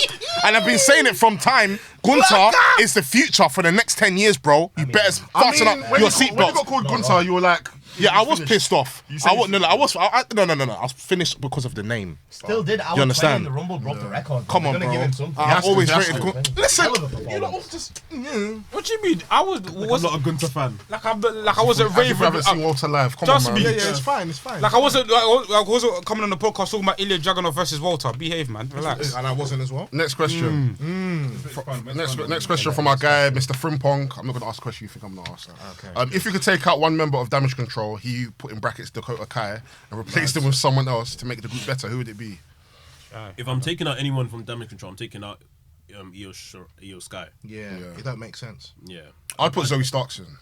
Yeah, that's a better choice. I'll put I Zoe. think Maybe a Liv Io Morgan, should you know? go on her own, man. Maybe a Liv She's- Morgan, you know. Maybe out of the blue one, but like Nikki Cross as the mad one because she plays that role. that really would well. be You good. need that variety in the group, Yeah, innit? You don't want yeah. all to be the same. Yeah, Like, that's That a makes a shout. lot of a sense. bit of a Nikki mad Cross is a one, good and one. like she's been doing Yeah. good. It's Io Sky that needs to come out, Sam. That'd be Not you, Sam. Yeah. But yeah, I think it's Io that Io, should come out, not 100%. Dakota. Okay, very last question, because this guy's never asked us the question before. From a guy called Stiletto, aka Professor Black Machismo. So he's the professor, you're the doctor. It's all aligned. Link up. Last question. If you guys were to open your own wrestling promotion today, what would your unique selling point be? So, for example, TNA has their six-sided ring, and how do you make it different from the rest? Mandem. We've said this before, or at least Del has. What? There's gonna be strippers there. Yeah. Yeah, the OnlyFans lumberjack match. Is the doctor organising The that? OnlyFans lumberjack match. Doctor is organising it. See? I'm putting the pieces together. It's all coming through. I know a within few 2 hours now. influencers, I've you know got what I an idea now, innit? You get me? The OnlyFans lumberjack match. All the strippers. you know. OnlyFans lumberjack. Yeah, so people are gonna want to go outside the ring by themselves. You know what I mean? To be honest with you, I'm answering. No, go ahead, bro. The unique selling point of a wrestling isn't a wrestling show like the way I always looked at it. It's meant to be a variety show, so like get your variety and right. The best wrestling shows are the ones that like. For me, it's just like they'll start off with like a fun little singles match. You got a tag team match in there. You got a character match. You might have a comedy match. You'll have a big boy main event. You might have another big guy match after the interval. Like there's a certain way of like running it. Yeah, there is a formula. Yeah. To be honest with you, and like it does work because I've seen it work and I've seen it not work when they don't necessarily get it right. Do you know what I mean? Yeah. So I like the unique selling point is that it needs to be the shows that work are the ones that have the variety. Do you know what I mean? And like watching Riot Cabaret yesterday, like it's good that we've started getting more characters as well. Yeah. Because like there was a period before where like that strong style was getting really popular and that's what got us on the map. To be fair, say what you want. British wrestlers, I've never been to Japan, but they've got Japanese all over their tights. Listen, I respect it. I love strong style, but it got us on the map. To Yeah. be fair, say what you want, but like that's what British it was. strong style. And the guys that did it well did it better than most. Yeah. Like, Chris Ridgway. bruv, Tyler Bate and Pete Dunne at Chicago, was it the Takeover? Takeover. Mad If match. they didn't have that match, I probably wouldn't have had a job for 4 years at WWE. Like, really? That's. Yeah. Do you know what I mean? Well, the takeover, man. Needle movers. But yeah, I feel like the unique selling point is that it needs to have variety. The best shows do. I think some of the shows where, like, it's just the same match over and over again, or everyone's doing kind of the same thing and the same characters, like. Sometimes it can a 2-hour show can feel like 4 hours, but then if you've got good characters and stuff, a 4-hour show can fly by because like you're always engaged. They did that 90s battle royal yesterday, innit? So like Manzo coming, like Darius came out with as Fresh Prince and like Karen Did you rap to the ring? came out, huh? Did you rap to the ring? Did he rap to the ring? Yeah, he did. Yeah. Well, yeah, the song, yeah, and everyone rapped along as well. Oh, okay. Yeah, it was great. Nice, nice. But like Big again, up like Darius, man. He's come on the podcast. there was that, and then there was like Oku against Robbie X, which was an absolute banger. You know what I mean? Yeah. And then like the first match was like Mandrews and Eddie Dennis versus Danny Jones and Bronco, and that was like a solid tag match. It's just like you got a little bit of everything in it. Your characters, your wrestling, your high flyers, your big guys, small guys, all that stuff. So All the boxes ticked. that's mine, bro. Yeah. And Alfie, you're giving us the go home cue. Yeah, because these people are gonna find me again, man. I'm gonna take £1 million out of my account. I feel like I've talked so much shit. In this. No, bro, No, that's bro, all that's makes fine. sense. Did it all make sense? Yeah, no, it makes sense. Yeah, is that all right, man? That's Guys. great. We've had wrestlers come on and they don't rarely say anything, and we're just like, so, like, how's your first bump? It's fine. Okay. What about your second bump? Yeah, got better. Okay, your third one. Like, we have to drag things out. Have you ever seen The Office? And it's just like in that way, he's like, oh, how many things does it have to take? So and so he goes, is it going to take 1 day, 2 days, 3 days? But and he just keeps going. It's just like, how was your 79th bump? Hey, yo, bro, thank you for coming, man. Appreciate it, man. It's been a sick podcast. You come back again, man. Well, I'm down in, like I said, I'm down in London all the time, and like Drop us a message when I come back. We chat, starting man. to wrestle down in London more. So like I'm about. We should get like you I Wrestling's said- house as well. We should get you one of our content shows. as Yeah, well. absolutely. I've Wrestling's seen house. it. I've seen like Johnny's done a few of them. He does have to do Yeah. So we get you on that, man. Very Yeah, soon. no, absolutely. It was a pleasure. This has flown by, honestly. Like, Make some noise for Bilal, man. I just thank you. I just like the fact that you guys are doing this and it's like casual and chilled out and like you got your opinions and you're not afraid to put them across because like in a lot of podcasts you see that like They don't want to rattle the cage. you know what I mean? It's just like Yeah. you casual wrestling fans who like wrestling who are like open about it instead of like trying to get into the nitty gritty of all this other stuff because that's what all the other podcasts are doing. Do you know what I mean? You got like old school wrestlers doing like 3 hour long podcasts where they're talking about all that stuff. That market's covered. It's cool that you've got something like this where. You know what I mean? It's casual and stuff, and like Appreciate that, bro. Appreciate it. I felt very comfortable doing this. So That's like, what that it's been matters, nice, to man. be honest with you. Where can we find you, bro? Where can the viewers find you? So I'm on Twitter. I am Amir Jordan. Same on Instagram. February 11th, I'll be wrestling Warhorse at North Wrestling. Jeez, big up Warhorse. Yeah, I was meant to wrestle him last year, and I got COVID. Oh, no. Yeah, it's literally as I got back onto the indies and I was like building it up. I had 2 shows. I had one at Rise in Leeds and one at that one against Warhorse in Newcastle. I got COVID, so like this is good because it makes up for that. And then I got 1PW, same show as Rhino, John Morrison. Oh, You know what I sick. mean? That'll That's be gonna be a cool. big show. Yeah. So 1PW, they've done like 1,000 people, so that's coming up. That's dope. And like other than that, just like trying to stay busy, stay on the road, because like I said before earlier, it's just like bringing it back around. It's just nice to be back on the road because like when you're on the road and traveling, like that's when you like really feel like a wrestler. Like if you ever watch like Wrestling Road Diaries, have you ever seen some of those documentaries where like indie wrestlers are on the road? Like that's kind of like the dream, really. Do you know what I mean? And then if you make it, you make it. But like right now, I'm at that point. I guess if you're to answer after talking about all of that stuff, you're saying what does this year look like? Like I got to wrestle for the WWE for 4 years. Do you know what I mean? I can take that to the grave with me and be like, yeah, I was a WWE superstar. So like now I'm at that point where I'm just like, let me see what else is out there. Because if I can back myself to make a name for myself outside of that, I can go to WWE and get something on like NXT or Raw, SmackDown. And that's like, I'm not afraid to like put that out there. Like that is the aim. And if that means that I need to take the scenic route, then like... From like the way things have gone so far, it's just like, do you know what? The scenic route's the fun part. It's like doing all those. So like, let's see what happens in it. Like, it's fun. It's fun so far. So let's see. So Let's make some noise for me again, man. there we go. Thank you very much. Well done, bro. Appreciate it. Thank you very much for coming through, man. Guys, it's been 157 of Wrestling Podcast. I've been an Alfie.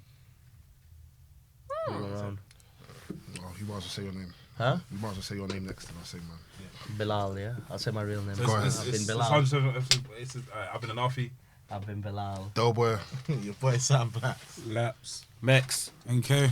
This is Wrestling's Podcast, episode 157. Like I always say, tell your mum, tell your dad, tell your nan, tell your granddad, tell everyone that you know that this is Wrestling's Podcast. Your girlfriend's in trouble. No, I'm joking.